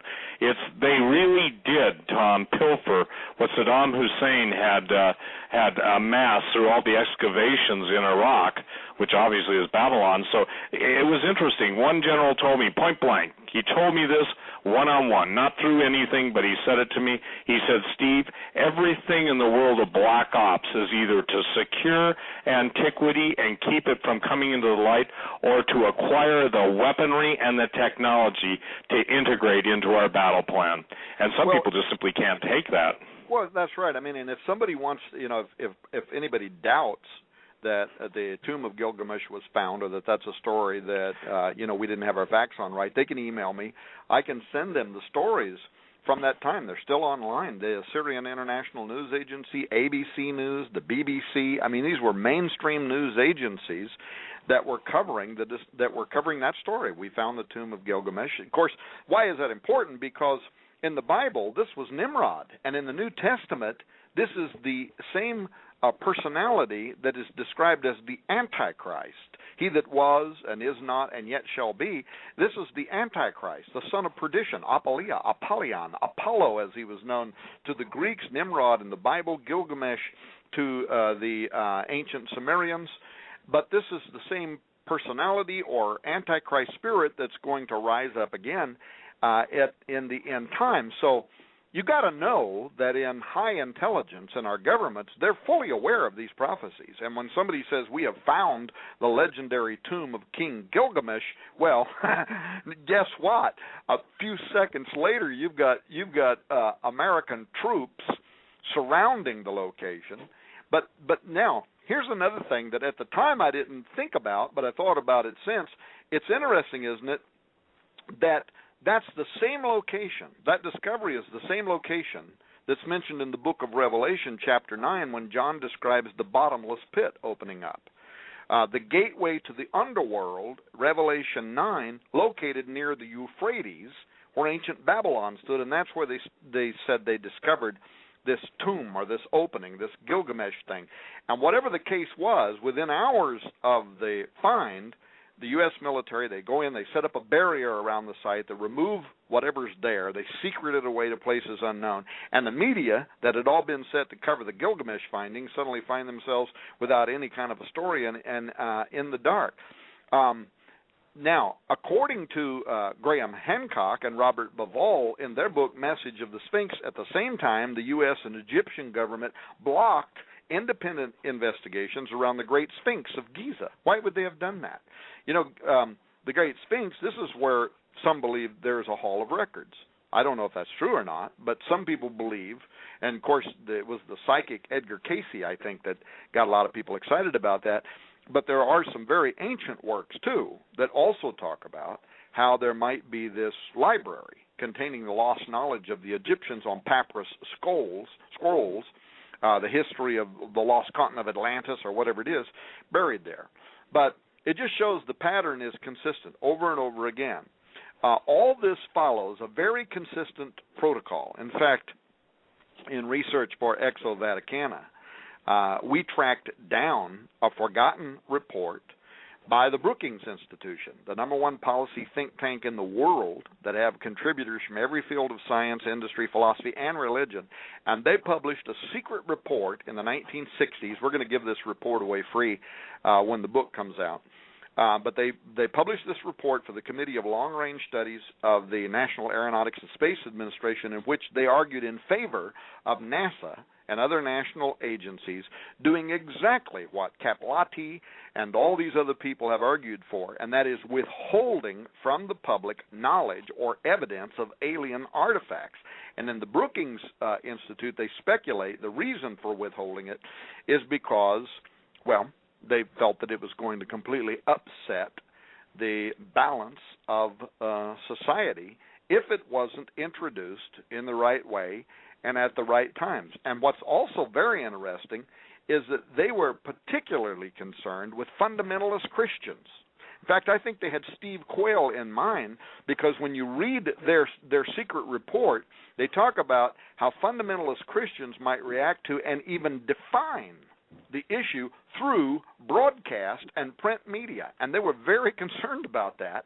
And as such, they said that these institutions ought to be infiltrated and gradually steered toward a particular mindset, which the government then could favor in terms of deciding when disclosure would be made. So evidently, this is working with some of the Vatican astronomers, and I don't think it's working at all with Steve Quayle. Well, I got to tell you something. I thought it was interesting when in their long list of crimes for the common man, even believing in pre-Adam showed up on somebody's list of terrorist activities. Don't you find that interesting? That's very interesting, yeah. Sure. Yeah, very interesting. You know, here's the thing. The truth will always be persecuted by the lying devils that seem to inhabit academia, the government, politics, but even the Pentagon refers to the gods of the Samaritans, and I've said on open broadcast, Tom, the last 10 years, you guys may, wait with bated breath for the gods of the Samaritans, little g, but when you deal with the God of heaven, and the God of heaven who is literally the Lord of hosts and the general of the hosts of heaven, I think they've got a battle in mind that they're not prepared to win, yet they will try. My general friend told me this. He said, Steve, he said, all our weapons, technology, ancient and contemporary, a composite of ancient combined with what we know now, is all designed for one purpose, and that is Satan and his minions and his willing dupes and the Illuminati and the industrials all believe literally, Tom, that they can make war on God. And that's what Armageddon or Harmageddo is, the Battle of Armageddon. It's not just, everybody who's got an attitude problem about failing currency. That's literally when the kings of the earth, in total rebellion against the King of Glory, they go 1-to-1, and God says, take your best shot. And in one day, the day of the Lord's wrath, they don't stand. But until that time, the people of God have got to wake up and have got to realize that the deception will be so great that unless they are actively and with all their hearts seeking God, His direction, His guidance, His discernment, there is so little lack of discernment, or there is so little discernment in that which professes to call itself the church, that, they can they could put the devil in a tutu, and everybody would think that, this is some new rock star and coming on the scene, and everybody would worship him. I'm not kidding. I know that's a little bit silly, but look, we're seeing stuff even more brazen now. We have all of Hollywood, pretty much, who are of the idea that, if they want to be fame and rich and have all the good times they can have, then they've got to sell their soul to the devil. You can go on YouTube and see probably 10 of the most famous, richest rock stars in the world openly talking about worshiping Lucifer, worshiping Satan. Lady Gaga openly exposes herself, and I don't mean that just in the poor choice of wardrobe, but she just openly exposed herself to some of the darkest, most profane manifestations of psychic and occultic power that's ever been seen in rock and roll, and the world goes after her and gives her whole adoration. And she's talking about, basically doing things with dead bodies and everything else. I don't want to go there, but this is the appetite. These are the doctrines of demons. This is the deception. This is the great deception, and unless people understand that it is the invisible realm. By the way, everything under Giza, the Giza Plateau, it's not what's above the ground, it's what's underground. I actually talked to the man and a military guy who oversaw the giant sarcophaguses that were starting to float out when one of the chambers ruptured due to an earthquake or something. Something flooded the Hall of Giants. You talk about the Hall of Records. And he said, Steve, imagine yourself going in to giant sarcophaguses that are 18 and 24 feet tall. I get an email from a guy in India who's a fighter pilot in the Indian Air Force, and he shows me the tomb of somebody in India that's 24 feet long. Well, people just can't imagine. Some people that, quote, supposedly go on coast to coast and are Christians, they claim that, Goliath was only 7 feet tall. Good luck. The bottom line is a weaver's beam was taller than 6 feet, and the thing that's interesting to me is that all the records, Og was 18 feet, but the Native American legends, let me just give a little tidbit that's blowing my mind. They are literally, I've never seen, and I'm going to be publishing it soon, so many eyewitness accounts, multi-tribal accounts, multi-geographic position accounts of entities that are 60 and 40, 60, 80 feet tall. And, it's amazing because we have the legend of Paul Bunyan, and that's nothing compared to what the Native Americans know. And so I think it's fascinating that we're talking about the end of the galaxy. We're talking about exoplanets. We're talking about exobiotic entities. We're talking about all this stuff, and yet we are surrounded by signs. We're surrounded by evidence. We're surrounded even by rock formations, geoglyphs, petroglyphs, and everything, and all telling the same story. And by the way, the Native Americans understood how to work the stargates. Remember the little Kokopelli, and I may not be pronouncing his name right, but the little figure, kind of the desert dancer. Some people call him a devil dancer with a little flute. That flute is what controls the gates. I don't know the pitch. I don't know what it takes, but that syncs and links up what I've been told by the people who basically control the stuff that goes bump in the night. Interesting. If I can interject a question here to either Steve or Tom, I've got this is interesting on a couple of levels, and this goes back to what you said earlier. This is from Dwayne, who's listening actually live. We're being simulcast out of a station of the Pacific Northwest, KWAX. Either one. To put this in perspective, are you gentlemen saying that there are aliens on Earth today that could be connected to the Illuminati or part of the Illuminati, if not in practicality or in theory, but in practicality, that believe that they're the offspring of alien life and they're waiting on a return of their ancestors? Or no, I'm not sure if that. I truncated that question. I'm not sure if that makes sense.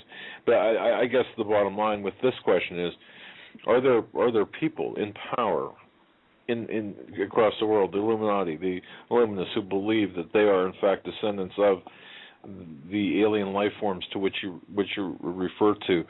So when the aliens come back, or when this alien presence makes itself known, they're going to reclaim their power. They're going to say, well, we're part of this, part of the bloodline of Jesus. We're part of the Messiah, and you should worship us, type thing. Does that make sense to you? I mean, or did I lose you guys?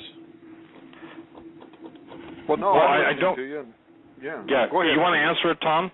I mean, I'll answer it after you answer it, or either one of us.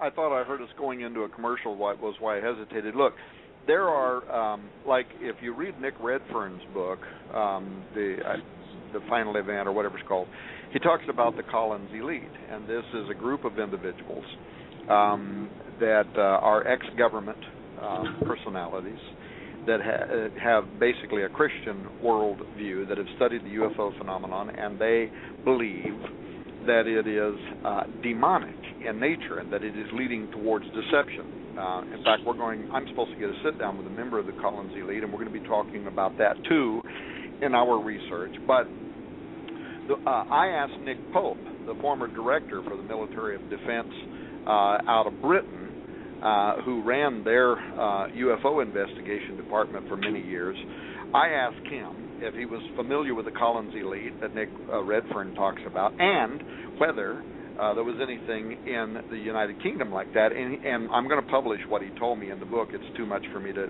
cite right here, right now. But he assured me that there is, among the aristocracy in Britain, certainly members who are occultists, and they very much believe that they are descendants from a reptilian race. Now, that sounds just unbelievable, right? We think we're talking here now about David Icke or something, but there are people, they do believe this, they do believe they are of particular bloodlines, and they are very much committed to an occultic worldview regarding UFOs and aliens. And I'm going to tell you something else, and I've never said this on radio before. One of the biggest secrets in the upcoming book, Exo Vaticana, actually has to do with part of my family. It's a secret that I've kept buried my entire adult life. It's remained sealed partly due to a binding agreement and a settlement between members of my family and state and federal investigators. Part of this has to do with a family member who was a nuclear physicist with the uppermost security clearance doing research into nuclear and biological warfare at General Atomics in San Diego, California. And at one point, he was transferred from General Atomics to Los Alamos National Laboratory in northern New Mexico, where he was involved with a top-secret project, the details of which at that time we were oblivious to.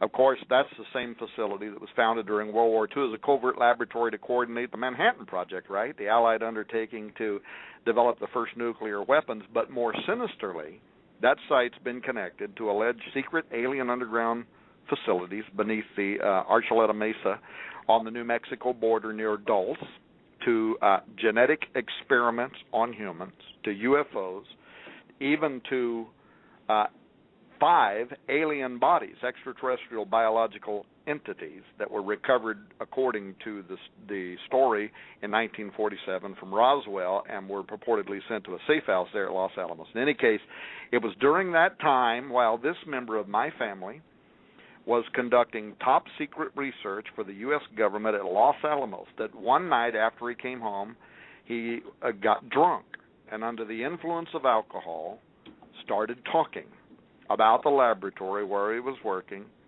including information in how it was involved with the so-called alien agenda. And he started bragging about stuff that I'm not going to discuss on this show or any other show, and I'm not going to write about it online, but it is it's a whole chapter, first time ever. This has been concealed since the 1960s. And as people are going to learn, what happened following his admissions speak for itself, because he disappeared, never to be heard from again. There's a whole story around that. The story even involves government counselors and, Steve, what can only be thought of as highly placed covens within national agencies that direct so-called alien abductees according to certain protocols. The most explosive of which was actually uncovered when a federal investigator worked with a member of my family concerning a particular state that then connected to numerous other states, and they finally had to settle with this member of my family and other experiencers, as so-called alien abductees are called, in which an agreement was reached for their silence. I personally attended 2 of those meetings in which the investigator and the attorneys for both sides and the federal investigator were in attendance. It was held inside the state building, inside that state, where the agreement was reached. And once people know that story, well, it's been buried since the 60s. They're going to understand why it's been kept under wraps until now. It had to be.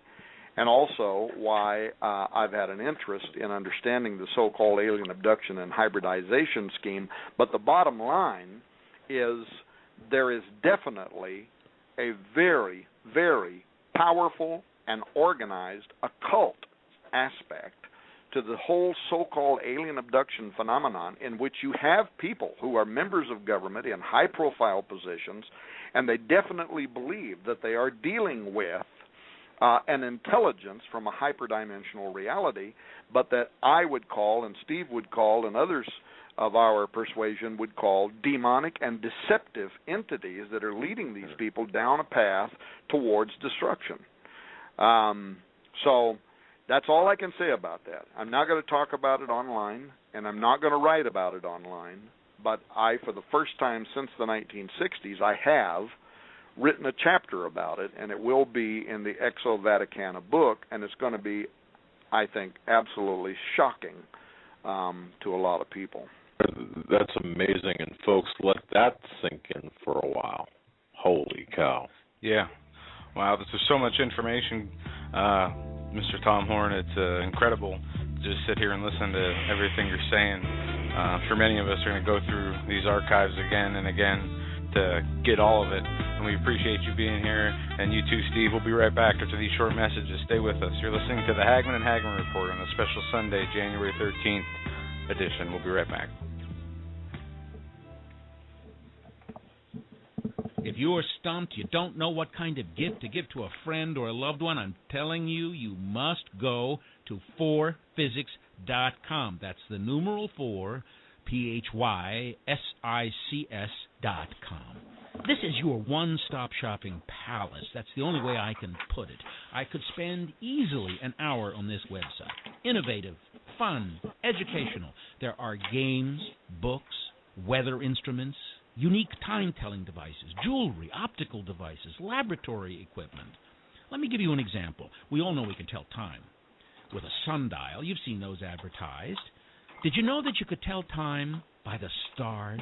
At 4physics.com, you can buy a horologium nocturnum. This was a navigational device used in the 15th century by navigators at night to tell time by the stars. It's beautifully crafted in the shape of a pendant, made of bronze and pewter or gold and silver. Absolutely a stunning gift. I would be proud to give it to anyone. You must go to 4physics.com. Even if you're not stumped, that's 4physics. That's the numeral 4, PHYSICS.com. It's your one-stop shopping palace.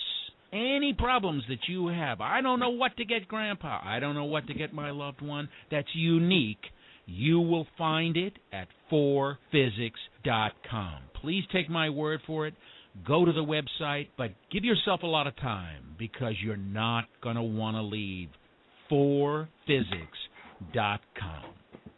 Hi, folks. Doug Hagmann here. You might know me as the co-host from the Hagmann and Hagmann Report, or as a frequent guest on Coast to Coast AM with George Norrie. If you're like me, you're tired and confused over today's headlines. You just don't know where to turn for accurate, concise information about really what's going on, what's truly going on in today's society. If you don't know where to turn for accurate, well-researched, and properly vetted news, I've got a suggestion.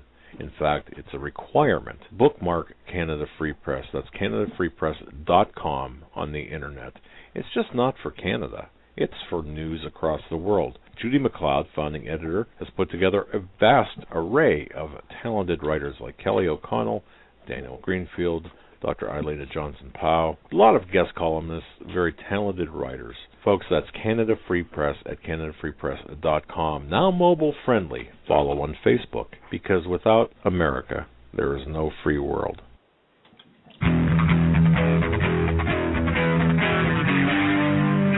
Doug Hagmann. One guy that doesn't need a bullhorn to get your attention. You want answers! I want the truth! You can't handle the truth!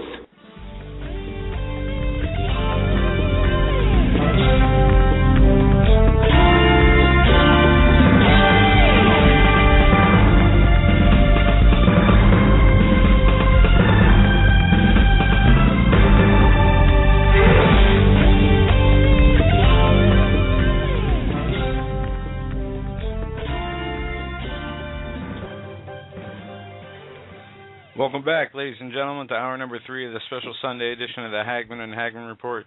We are blessed to be joined by special guest Tom Horn, author of Petrus Romanus, and Steve Quayle. And it's been a very informative 2 hours so far. We got 1 hour left to go, and we're going to jump right back into it. Are you guys both back with us? I'm here. All right. Okay. Well, I'll tell you, Mr. Horn, thank you for sharing that, by the way, that last part. I know it's quite personal, but my goodness, I just can't. Now, your book is going to be coming out in April, you said. Is that correct?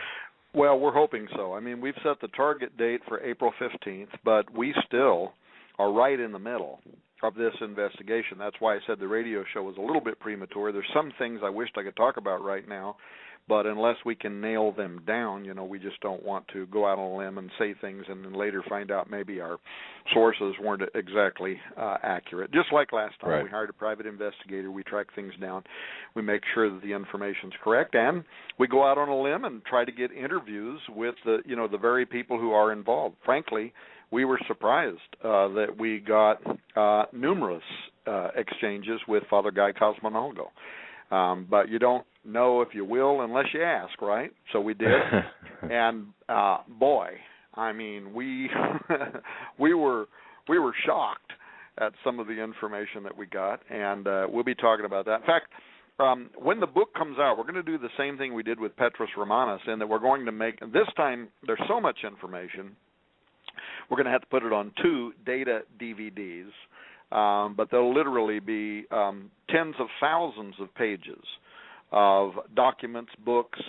For instance, Steve, Chris did in his investigation, he found a book by Father Malachi Martin that we didn't even know existed. It was only published in French. And it's 300 pages. And in it, he names certain popes who are or were Freemasons. And it even talks about how the Secretary of the state there for the Vatican had documentation, images, pictures, video of them in their rituals, in their rites. Well, we're going to talk about some of that stuff, but we're going to make all of this information available for free when the book comes out. So anyway, hopefully April 15th, that's when it'll be happening. Beautiful. Beautiful. Steve, are you back with us? Steve, are you there? All right. Well, Joe, he's connected. Oh, all right. Just be away from his mic. I don't know if he muted or muted. It says he's on. So okay. Well, Mr. Horn, where do we go from here? Because we've covered a lot of ground, or you've covered a lot of ground here in the last 2 hours. For the person listening, like me, I'm wondering. Okay, now. What are we to be looking for here? You've got the Vatican having an observatory in here, and by the way, that Lucifer device. I mean, isn't that kind of like an in-your-face thing to name it? I know it's an acronym, but my goodness, what would an in-your-face type of thing to name that? But that said, to the average person listening to this broadcast, how will everything that you said, how will that affect the average person like me, like a Christian, God-fearing Christian who wants to adhere to the Bible in the literal sense, wants to be obedient to God? What are we talking here in terms of the possibility of getting knocked off the rails? Well, first of all, I think knowledge is power. I don't think there's any need for anybody to be knocked off the rails. I think it's very important for people to be devoted first to Christ and their family, and second to their doctrine. A lot of people, I was a pastor for 25 years, and I had to be willing to say at some point along the line that some of the stuff that I was indoctrinated with in college wasn't correct. For instance, I was indoctrinated in what's called the Sethite view, that the sons of God in the Old Testament were not angels that came down and took women and created giants, but rather that we were just talking about the sons of Seth marrying themselves to righteous women, which, of course, doesn't explain anything about how giants were generated out of that marriage. But that was how I was formally educated. And I still remember the day when a layperson came up to me, and they said, yeah, but have you ever thought about this theory? And it was the first time that I'd actually heard a cohesive explanation that what had actually happened was what's now called the angel theory, that angels came down in the days of Jared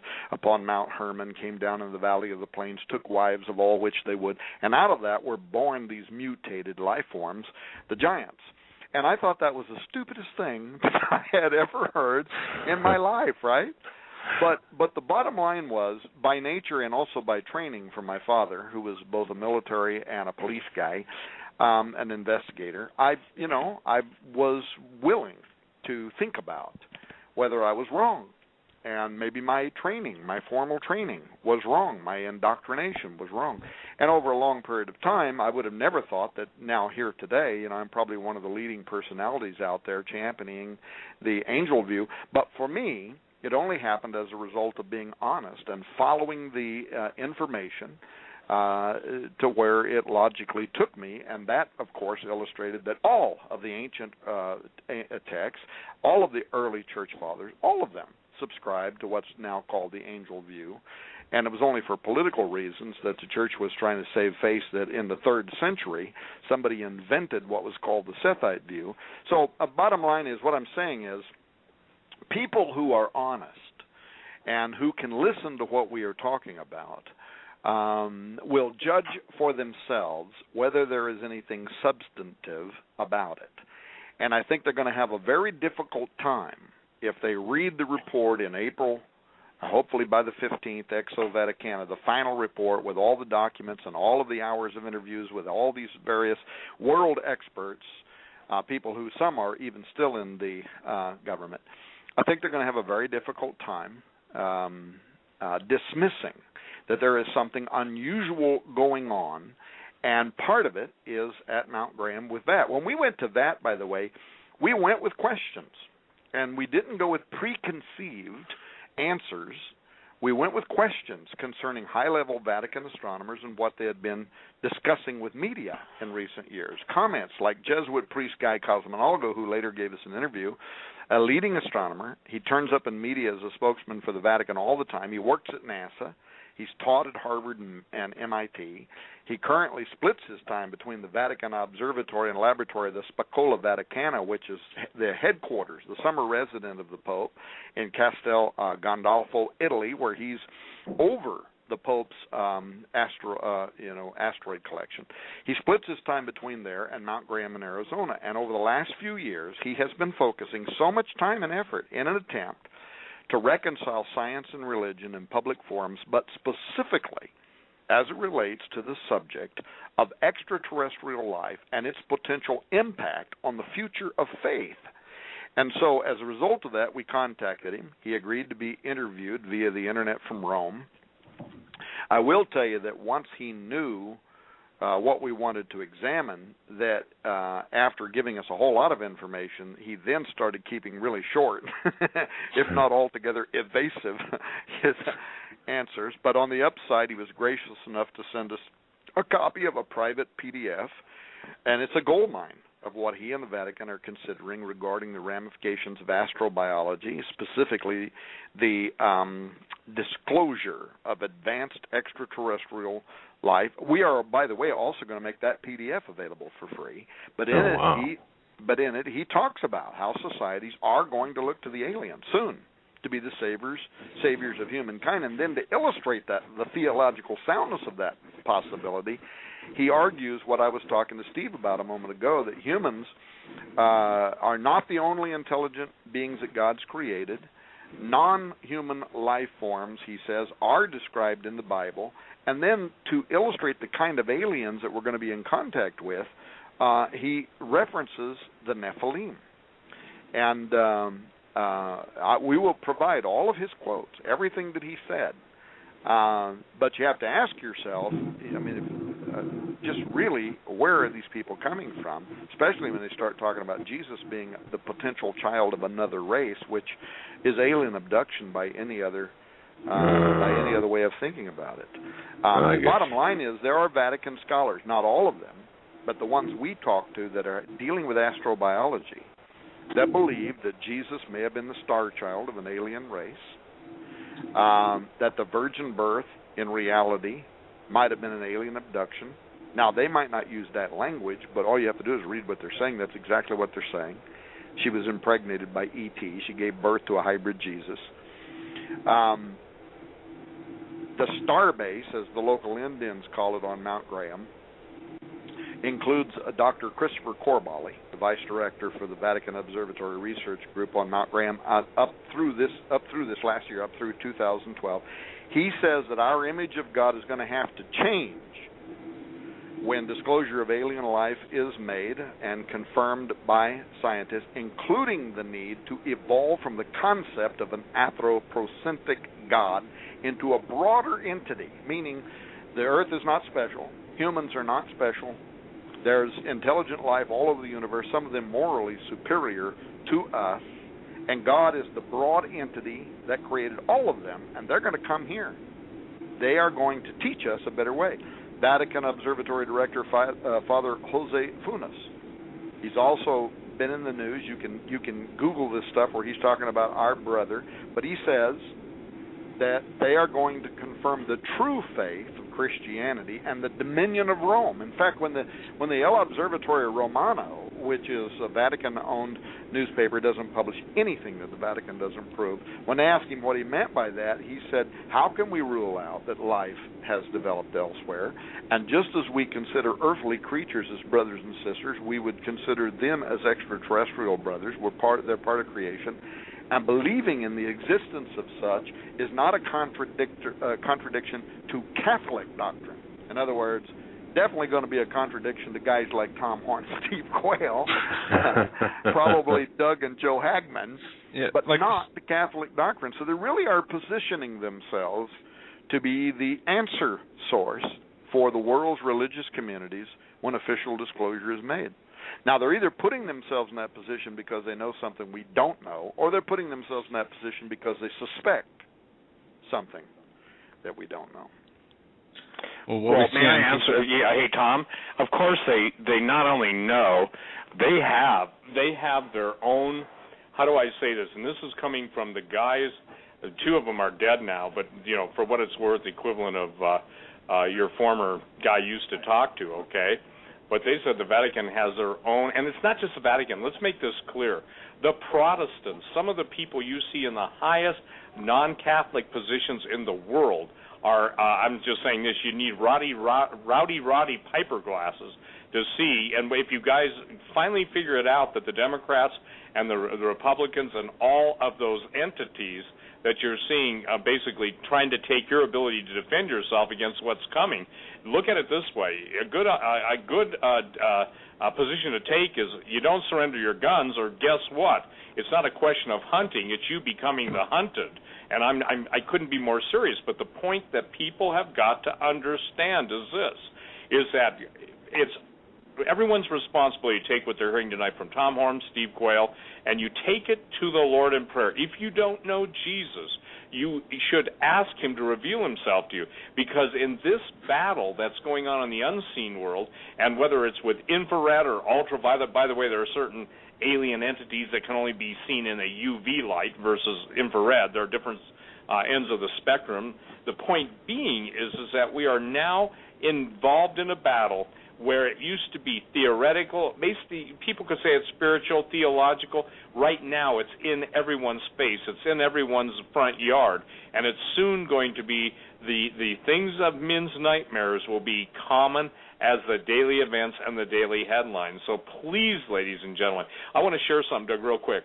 When I wrote the book, Aliens and Fallen Angels, The Sexual Corruption of the Human Race, I think the title was so fit. And, Tom, I think you even, when we first met each other a decade and a half ago or whatever, you even remarked on that. The fact that you would use that put such a define aliens and fallen angels, the sexual corruption of the human race.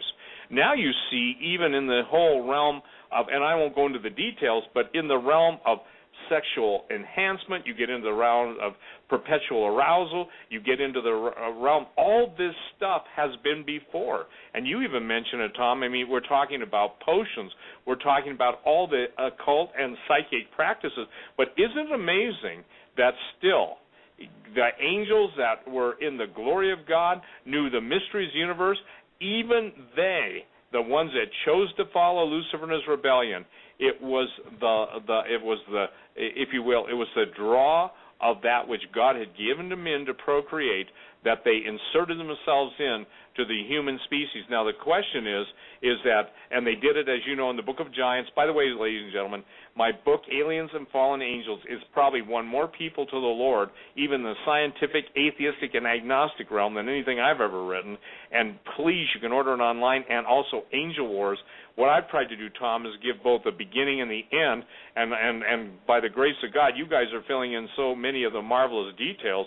But I think it's critical that people understand, when you wrote the Ahriman Gate, you wrote it as fiction, and I'd say this, you'd be hard-pressed outside of the characters to see much fiction in any longer, or Long Walkers. The only thing that was wrong in Long Walkers is I don't know how to control the gates. I know they operate with sound, specific frequencies, and in some cases words. And by the way, what is it, 1001 Arabian Nights?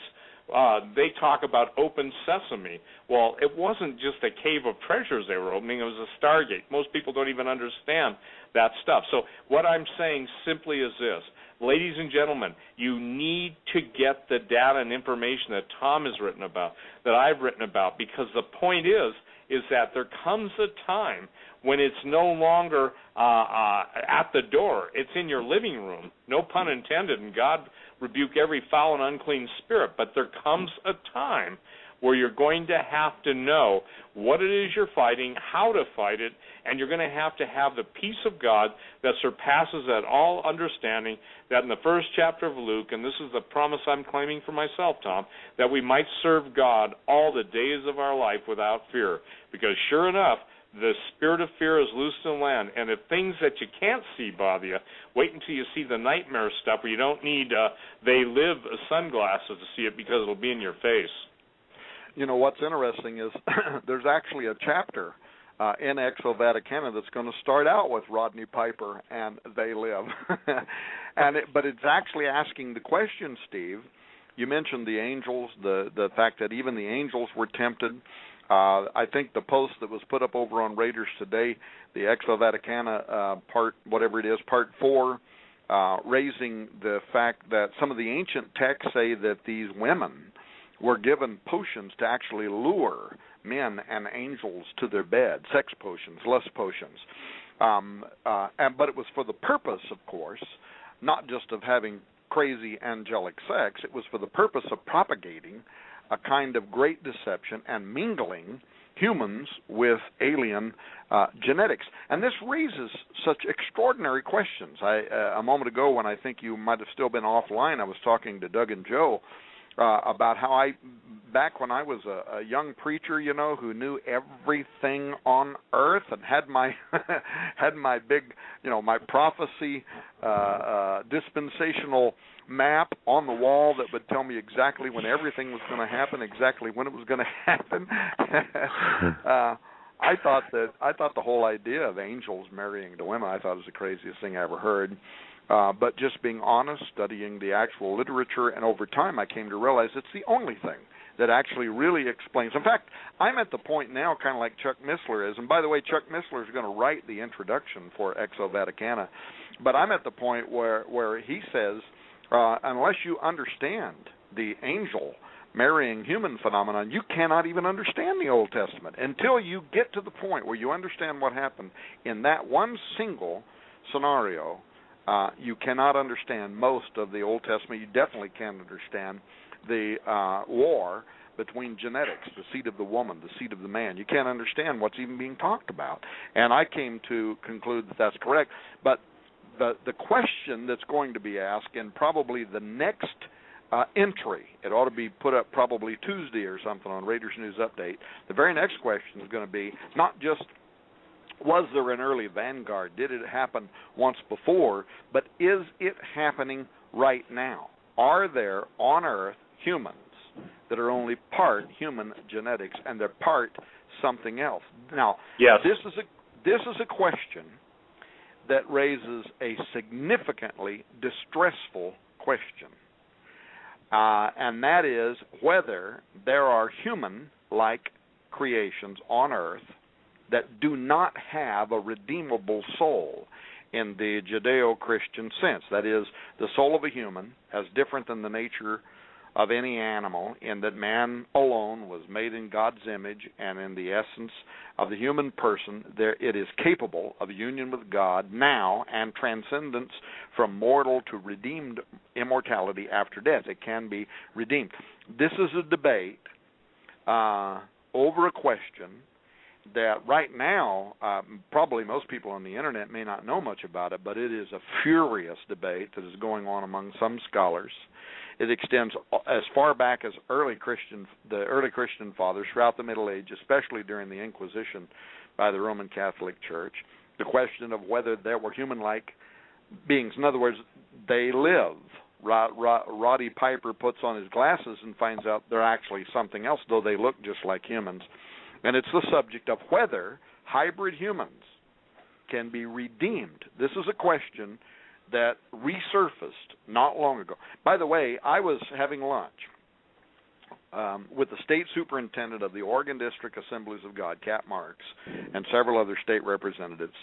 And Cap leaned forward and he said, Tom, he said, I just read the novel The Ahriman Gate that you and Anita wrote. It was good. But he said, one thing really bothered me. He said that part where human genetics were combined with what the scientists in the book thought was alien DNA, and this led to the revival of Nephilim. He said, I never liked talking about that subject when I was a pastor because, he said, I hate the implications that there could be mutant humans that cannot be saved. Well, his abhorrence of the issue, of course, is shared by, I think, all people of goodwill, me too.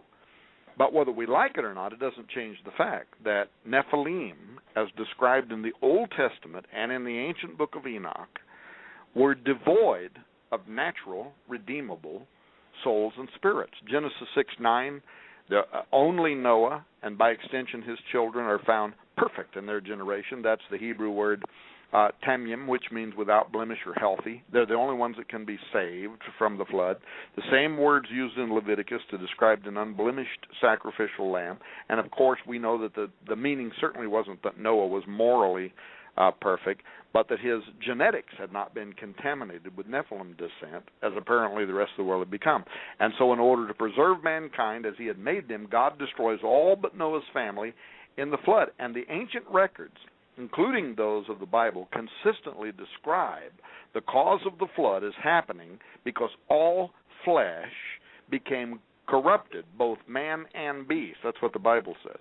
Now, on the question of whether the corrupted or altered humans had redeemable souls, this is a very difficult subject to talk about. But note what happened when the Watchers asked the prophet to beseech God for the salvation of their children. Enoch 13:3-5. Then I went and spoke to them all together, and they were afraid, and fear and trembling seized them. And they besought me to draw up a petition for them, that they might find forgiveness, and to read their petition in the presence of the Lord of heaven. For from thenceforward they could not speak with him, nor lift up their eyes to heaven, for shame of their sins, for which they had been condemned, end quote. Now, Enoch takes this petition to God. He informs the Watchers afterward, and their hybrid children. He informs them of their situation, whether they can be redeemed. Here's what he says, Enoch 14:4-7. I wrote out your petition, And in my vision it appeared thus, that your petition will not be granted you throughout all the days of eternity, and that judgment has been finally passed upon you. Yea, your petition will not be granted you. And from henceforth you shall not ascend into heaven unto all eternity. And in bonds of the earth the decree has gone forth to bind you for all the days of the world, and that previously you shall have seen the destruction of your beloved sons. He's talking about the Nephilim.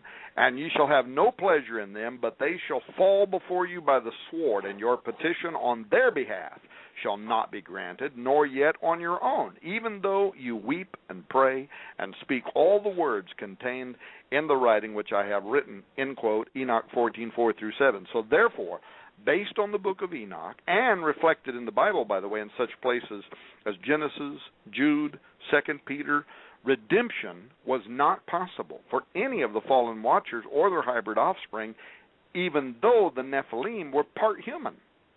Now, in that sense, Nephilim, maybe they're compared to an extraordinary primate, intelligent like men and angels, maybe even possessing human genetics, but not Homo sapien, as fashioned by God in his image. There's further confirmation of their status as unredeemable.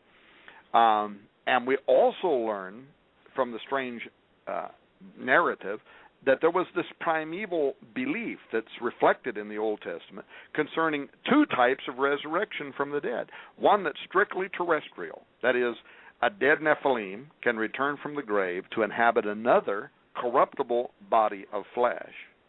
But a second future resurrection in which eternal glorified bodies are only for those who sleep in Christ.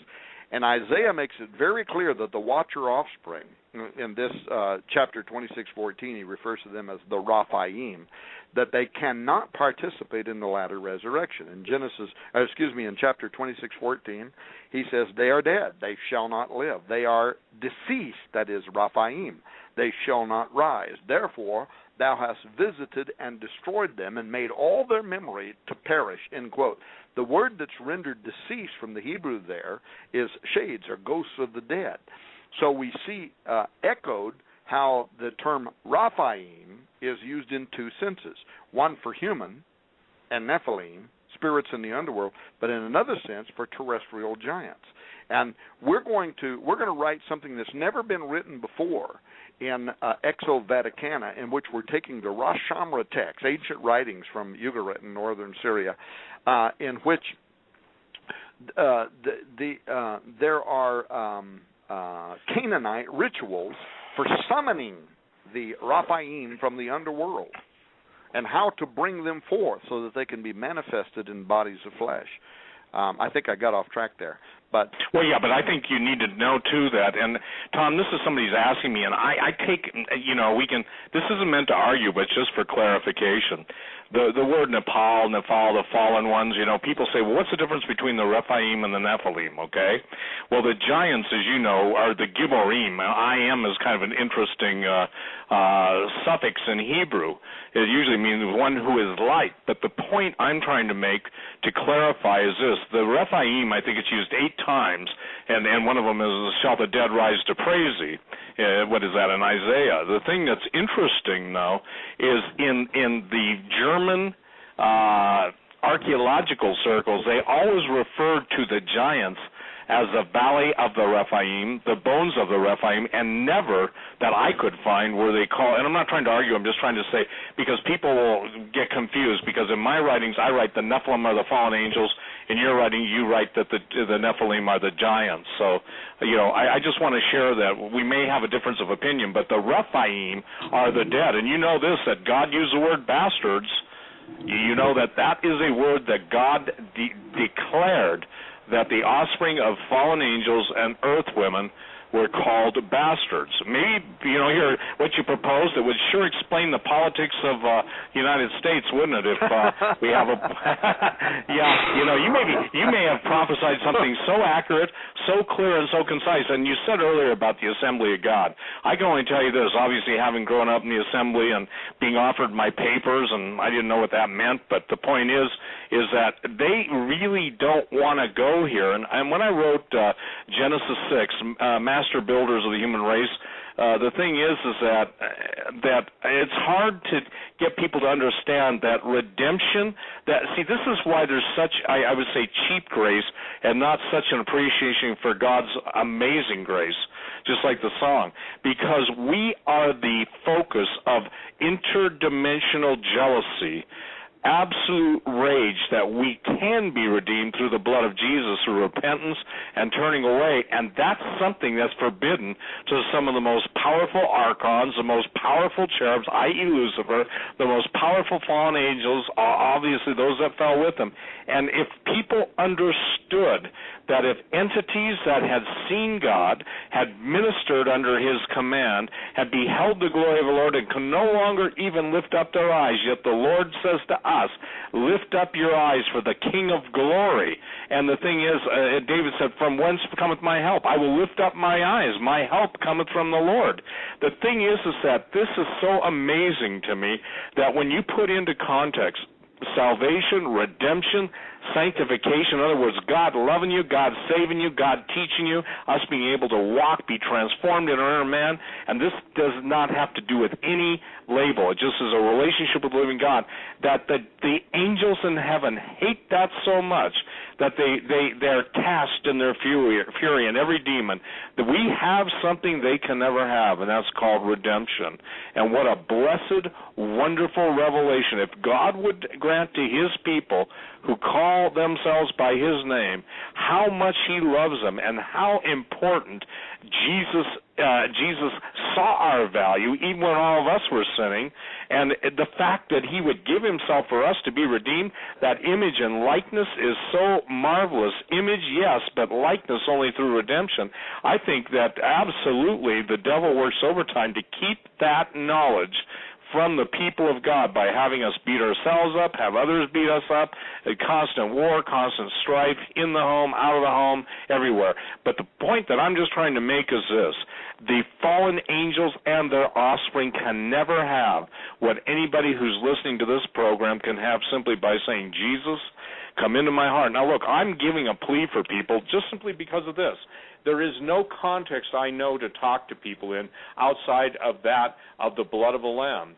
And we're sharing the word of our testimony. You opened up about something you've never spoken before, and we've known each other a long time, and I've never heard it. But the point is that all things that we are sharing, all things that God has given us, the grace and knowledge and understanding it, is for one reason. He loves his creation.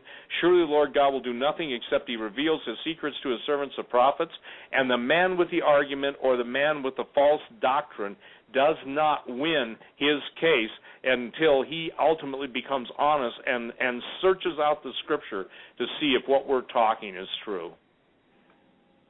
Well, amen and hallelujah. I mean, what am I supposed to say? Yeah, no. I'm just saying that because I'm getting a bunch of emails, okay? But, so maybe I can respond to the email. But bottom line is what I was talking about the Raphaim, and I definitely don't want to. I don't even know how much time we have left in the show. I don't want to get bogged down in the. We got about half an hour of these. I was talking about the Canaanites beckoning through the Rosh Hashanah text, trying to bring the Raphaim up from the dead. While they did that, though, the prophet Isaiah actually described those shades greeting the defeated king of Babylon within the infernal region. Isaiah 14:9 says, "Hell," that is Sheol, "from beneath is moved for thee to meet thee at thy coming. It stirreth up the dead," and that Hebrew word there, dead, is Raphaim. "It stirreth up the Raphaim for thee, even all the chief ones of the earth. It is raised up from their thrones all the kings of the nations, and they shall speak and say unto thee, Art thou become weak as we? Art thou become like unto us?" So the passage is actually mocking the king of Babylon as spirits of dead royalty, according to their belief system, welcome him to the underworld. But this also prefigures the final fall of Babylon the Great, like you would read about in Revelation 17 and 19, and the defeat of Satan, like you'd read about in Luke 10 and 12, that you were talking about, Steve. It also even looks back on the fall of Nimrod, for that matter, at Babel in Genesis 11, who was also believed to be a giant. So it's clear that the term Raphaim designated earthly giants because in Numbers 13:33, the sons of Anak are said to be descended from, literally, children of the Nephilim, and these Anakim are described as Raphaim in Deuteronomy 2. So correct. the ancient Hebrews translated the Septuagint into Greek, understanding that the prophet Isaiah was using Raphaim in this second sense to predict a return of these giants with monsters, like we said earlier, at the advent of the destruction of Babylon. But it also describes dead Nephilim. That's the way the Amorites looked at it, and Isaiah seems to go along with that idea that dead Nephilim in the underworld are used by the title Raphaim, and under some extraordinary circumstance, they have the ability to rise back up into a temporal, a corruptible body. And that goes along with all of these other various prophecies we were talking about, that in the last days, like the 16th chapter of the Book of Enoch, the deceased offspring of the Watchers, the spirits of giants Nephilim, are released at the end of time to bring forth slaughter and destruction upon man. 1 Enoch 16:1 says, "For the days of the slaughter and destruction and death of the giants, from the souls of whose flesh the spirits have gone forth, shall destroy without incurring judgment. Thus shall they destroy until the day of the consummation, the great judgment, in which the age shall be consummated over the watchers and the godless, yea, shall be wholly consumed." So there's all these various prophecies that the Old Testament prophets in the canonical scriptures seem to agree with, that tell us that the last days are going to be accompanied with a return of these giants. So I don't know if I answered the question that the person was emailing you about, but my bigger question was, or my bigger statement was, based on the documentation that we are working on right now, there is a persuasive argument that there are genetically altered humans on Earth now. And in fact, by the way, I already know that to be a fact because of the research that we're doing for the documentary on transhumanism. There are super soldiers, super soldiers too are you know, they're modifying Americans or soldiers, and what I've been told is that the DNA, every time there is a giant find or a mummy find of a giant or a sarcophagus, the DNA is preserved, and they are utilizing that. And can you imagine having, the entities, some of the worst entities in the history of the world, a new body, if you will, or container built for them, and then the spirits being loosed and coming and reanimating those things? You know, well, that's a pretty heavy thought. I got a bunch of emails lately from people concerning the third season of Conspiracy Theory with Jesse Ventura, the true TV program, and in particular, one edition that looked into human-animal hybrid experiments that supposedly have gone beyond the Petri dish, with rumors of a real-life Planet of the Apes being created. That's a quote from their website.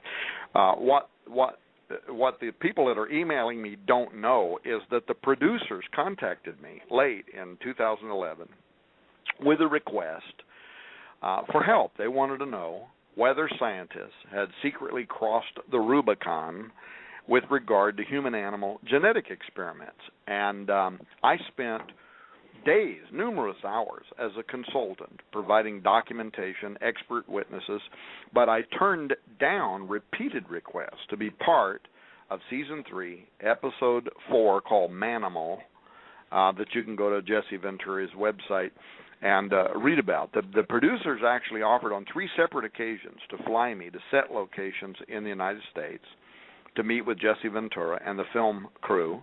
I turned them down for reasons that I will reveal later.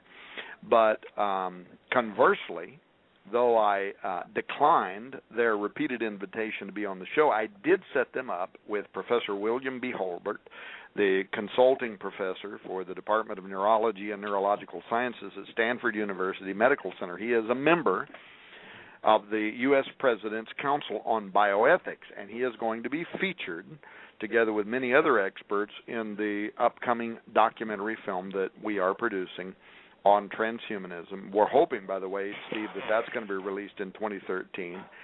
And but among all the various things we gave them DARPA budget line items, suspect locations where human-animal experimentation ethics might have passed the curtain of acceptability, and so on. And kind of lost my train of thought where I was going with that. But the bottom line is, they took it in a direction that I didn't really want to go. I gave them the Yerkes Primate Research Center, and they kind of focused the whole program around that. I didn't want to talk about just the idea that there might have been a human-animal chimp that had been created, and there's evidence to suggest that, in fact, there was. Wow. Yeah, there's a lot of evidence of it. It seems like there's 400 of them trying to destroy our country. Yeah. I wanted to talk, though, more about the bigger picture of transhumanism, and that was just, they started out talking about that, and I was all excited about it, and I agreed to be part of the show, but then when they told me it was only going to be about the fact that the Yerkes, here's the deal. Splice-like creatures, Steve, you and I have talked about this before in laboratory settings, where scientists have created part human, part animal chimeras, really is no longer science fiction. And when I told them that, they wanted to know different locations where I thought that might be happening, so I gave them the Yerkes National Primate Research Center at Emory University. That's one of 8 national primate research centers. In fact, the movie that was the new movie, that came out last year that was based on the old Planet of the Apes, they based it on the Yerkes. Yeah, they based that on the research that's going on at Yerkes. And actually, there was a report by Dr. Gordon Gallup. They actually interviewed him on the program. I set them up with that. He's a psychologist from the University of Alabama. And he is the one who said that there was a human-chimp hybrid that had been engendered and born at the Yerkes Primate Center. And then after he was studied for a while, he was destroyed. But really, it's true, but it's such a small part of what we're talking about here. I mean, you can read Emory's professors, Rabbi Michael Broidy of Emory. He was in the news not long ago talking about how Jewish law, because he's a rabbi, Jewish law would support animalized humans as long as the technology produces superior people. So, I mean, they know what they're doing. We know what they're doing, and I'm looking at the clock, and it's 10 until the show's over. But the bottom line is there's a significant amount of information here. I guess we'll have to someday do a different show. The first born genetically altered humans are teenagers now in the United States. Go read Dr. Joseph Mercola talking about genetically modified humans. And Mercola is respectable, and he's talking about how these genetically altered kids are now in their early teens, and the problems with the fact that they've been genetically modified and that they are now going to pass forward at the germline genetic level those alterations.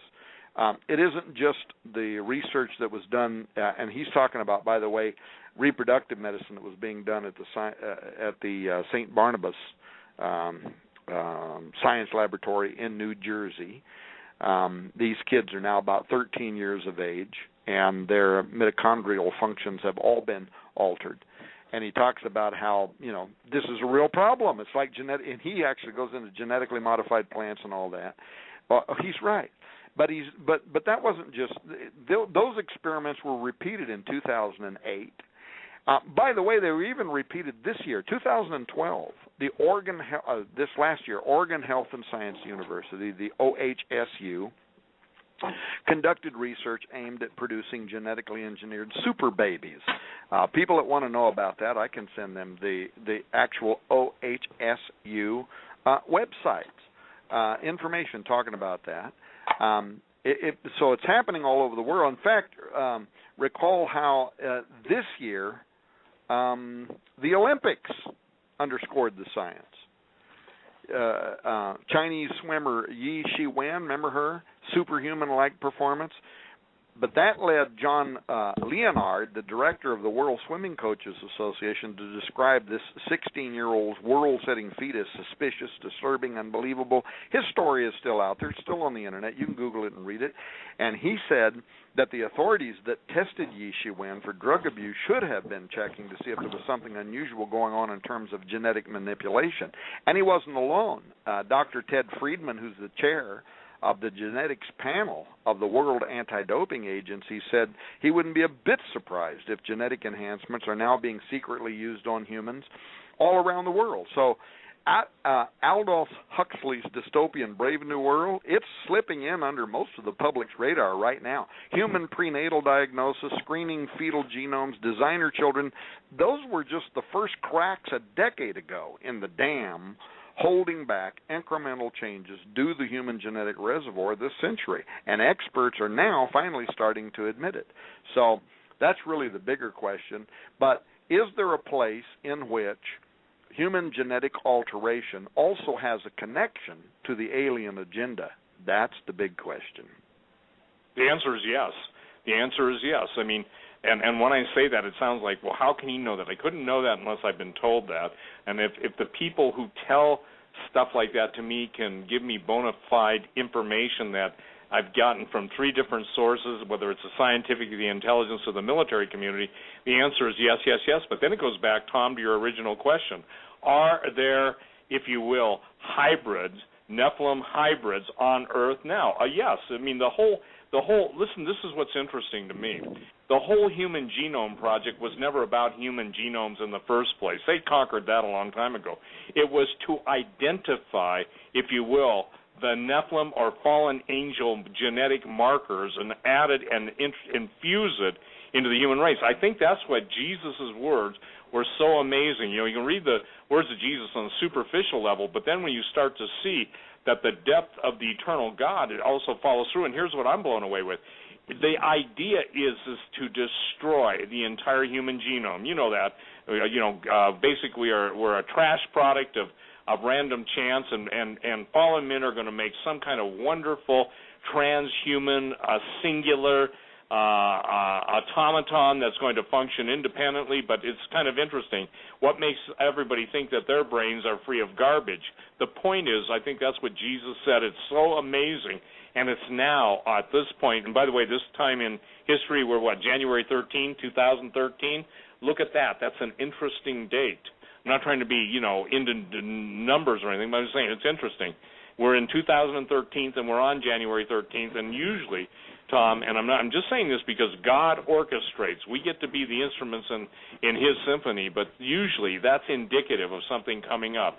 Yes, there's Nephilim blood. Yes, that's what the Human Genome Project, it's a lie.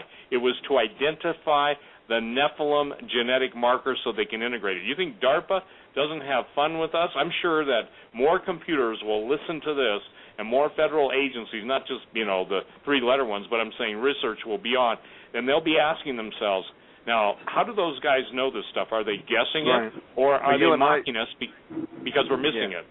You and I know that to be a fact. We've done drill downs on who's listening to our shows in the past, and we've had every agency of the United States government listening in. Listen, ask yourself, why did the World Economic Forum, this is the meeting, the WEF that has its annual meeting in Davos, Switzerland, Why is their new report, Global Risk 2013, they're calling on governments to prepare for two things. Number one, genetically altered humans, and number two, prepare for extraterrestrial life contact. I have the full report, and it's astonishing. Now, why would they be combining genetically altered humans with the need to prepare for extraterrestrial life impact? It's because they are connected. In fact, the British Academy, the Royal Academy of Engineering, and the Royal Society to produce a narrow joint study in this year, 2012, they produced a study called Human Enhancement and the Future of Work. You probably saw that. And they documented the alarming trend aimed at augmenting humans cognitively and physically. And they warned that we're now entering into a hybrid age. But there's an example from page 26, if you haven't read it, of their work that highlights how people are going to be engineered, Steve, in the near future to have serpentine qualities. Here's just a short excerpt. Participants discussed how this is a short excerpt, these kinds of techniques may in the future aid research into the extension of the range of human vision to include additional wavelengths. We're talking now about infrared technology, a la Mount Graham, the Lucifer device. Back to the quote. Examples exist in animals such as snakes that can detect infrared wavelengths, which might provide a source of research for developing approaches that can be used in humans. Potential applications could be envisioned in the military, but also in other employment, from night watchmen, safety inspectors, gameskeepers, including the possibility of enhanced visions at night, end quote. So the report goes on to assure that tomorrow's snake people not only can see in the dark, but that they are appropriately plugged into the End+Times grid they serve. They're going to have Borg-like physical digital enhancements like cybernetic implants, advanced machine interfacing technologies. This all according to the leading and oldest scientific body in the world, the Royal Academy, producing their 2012 report called Human Enhancement and the Future of Work, talking about tomorrow's humans being engineered to have serpentine qualities and also being plugged in to the Borg system. So it's coming, and the world better get ready for it. The World Economic Forum is saying they better get ready for it out of Davos. The British Academy is saying it. The Royal Academy is saying it. And Tom Horn and Steve Quayle are saying it. You better get ready. It is coming. And we've only barely scratched the surface of all of the documentations, audio files, and everything else that we will be providing in the April 15th investigative report called Exo Vaticana. And it's literally going to take people by surprise, I think, but highly documented, well-researched. It's not speculative. I'm frankly just not sure that people are going to be ready for what we're going to publish, but we're going to do it anyway, just like we always do, Steve. Well, that's what you got to do. And, I've got to tell you something. When you talk about and quoted the serpentine, I will quote you the words out of Conan the Barbarian. Sounds to me like just another snake cult. And that sounds simplistic, but isn't it amazing that we see the skulls that were found in Mexico, and they were, quote, they were considered serpentine and almost, they actually said it looked like the head of a snake. We're seeing all of the destruction of the human genome by electromagnetic radiation. Mary just sent me an email, Tom. She said, do you think they could be introducing Nephilim DNA into human through vaccines? Well, they can be doing it through chemtrail, or let's just call it genetic trail spraying. I mean, they can do a lot of stuff, but here's what the report you quoted earlier. Genetically modified food is designed to change the human genome. We are what we eat.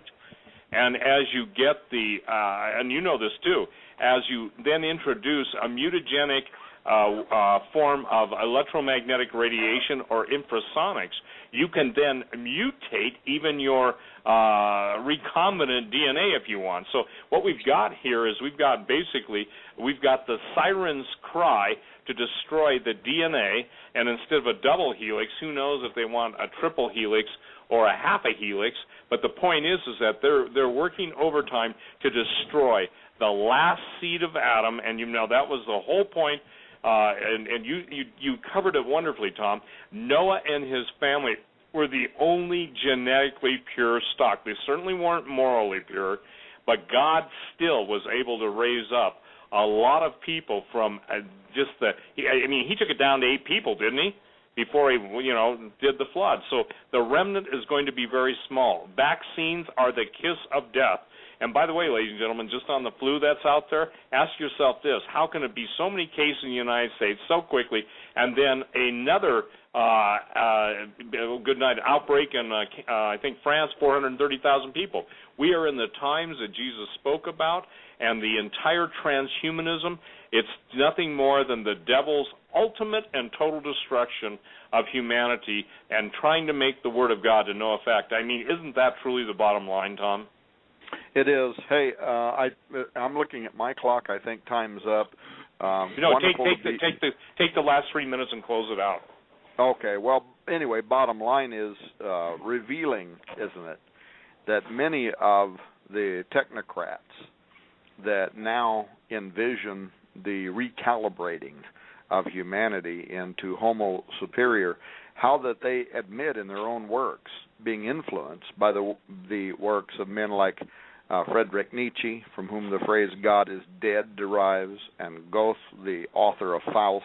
Nietzsche, of course, was the originator of the Übermensch, the Overman, that Adolf Hitler dreamed of engineering, and the entity that he said, according to Nietzsche, we would eventually evolve into. So it's the ancient watchers, again, the transhumanist dream of giving life to Nietzsche's Übermenschen by remanufacturing men with animals and plants and synthetic forms of life and altering our genetic makeup through viruses that are injected into our systems and foods that we are eating today. But if a person knows who they are in Christ, I still believe that there can be supernatural protection, supernatural intervention, something Amen. that can preserve our makeup, even our genetic makeup, that it won't touch us. It's like, in the plagues of Exodus, how the angel passed over. And I believe that we're in that situation, and Christians, true Christians, may have to learn again pretty soon about the supernatural intervention that can occur on our behalf when we are covered by the blood on the doorpost, the blood of Christ. Gentlemen, I want to thank both of you, both Joe and I want to thank both of you for an excellent program. We are up against the end of tonight's program. Visit Tom Horn's website, RaidersNewsUpdate.com, and Steve Quayle at stevequayle.com. Gentlemen, what a fantastic program, folks. If anyone wants Joe and I, we're going to be wrapping towels with ice around our heads tonight. I'm telling you, just a fantastic program. Get this out, share it, whatever you can do. Yes. And I want to say thank you to Mr. Tom Horn and also Steve Quayle for making this possible. It's been a blessing having both of you on our show, sharing this information tonight. God bless you both. Hey, Doug and Joe, Steve, thanks a lot for allowing me to be part of it. Good night, Tom. Great job. Good night, guys. Thank you. Good night.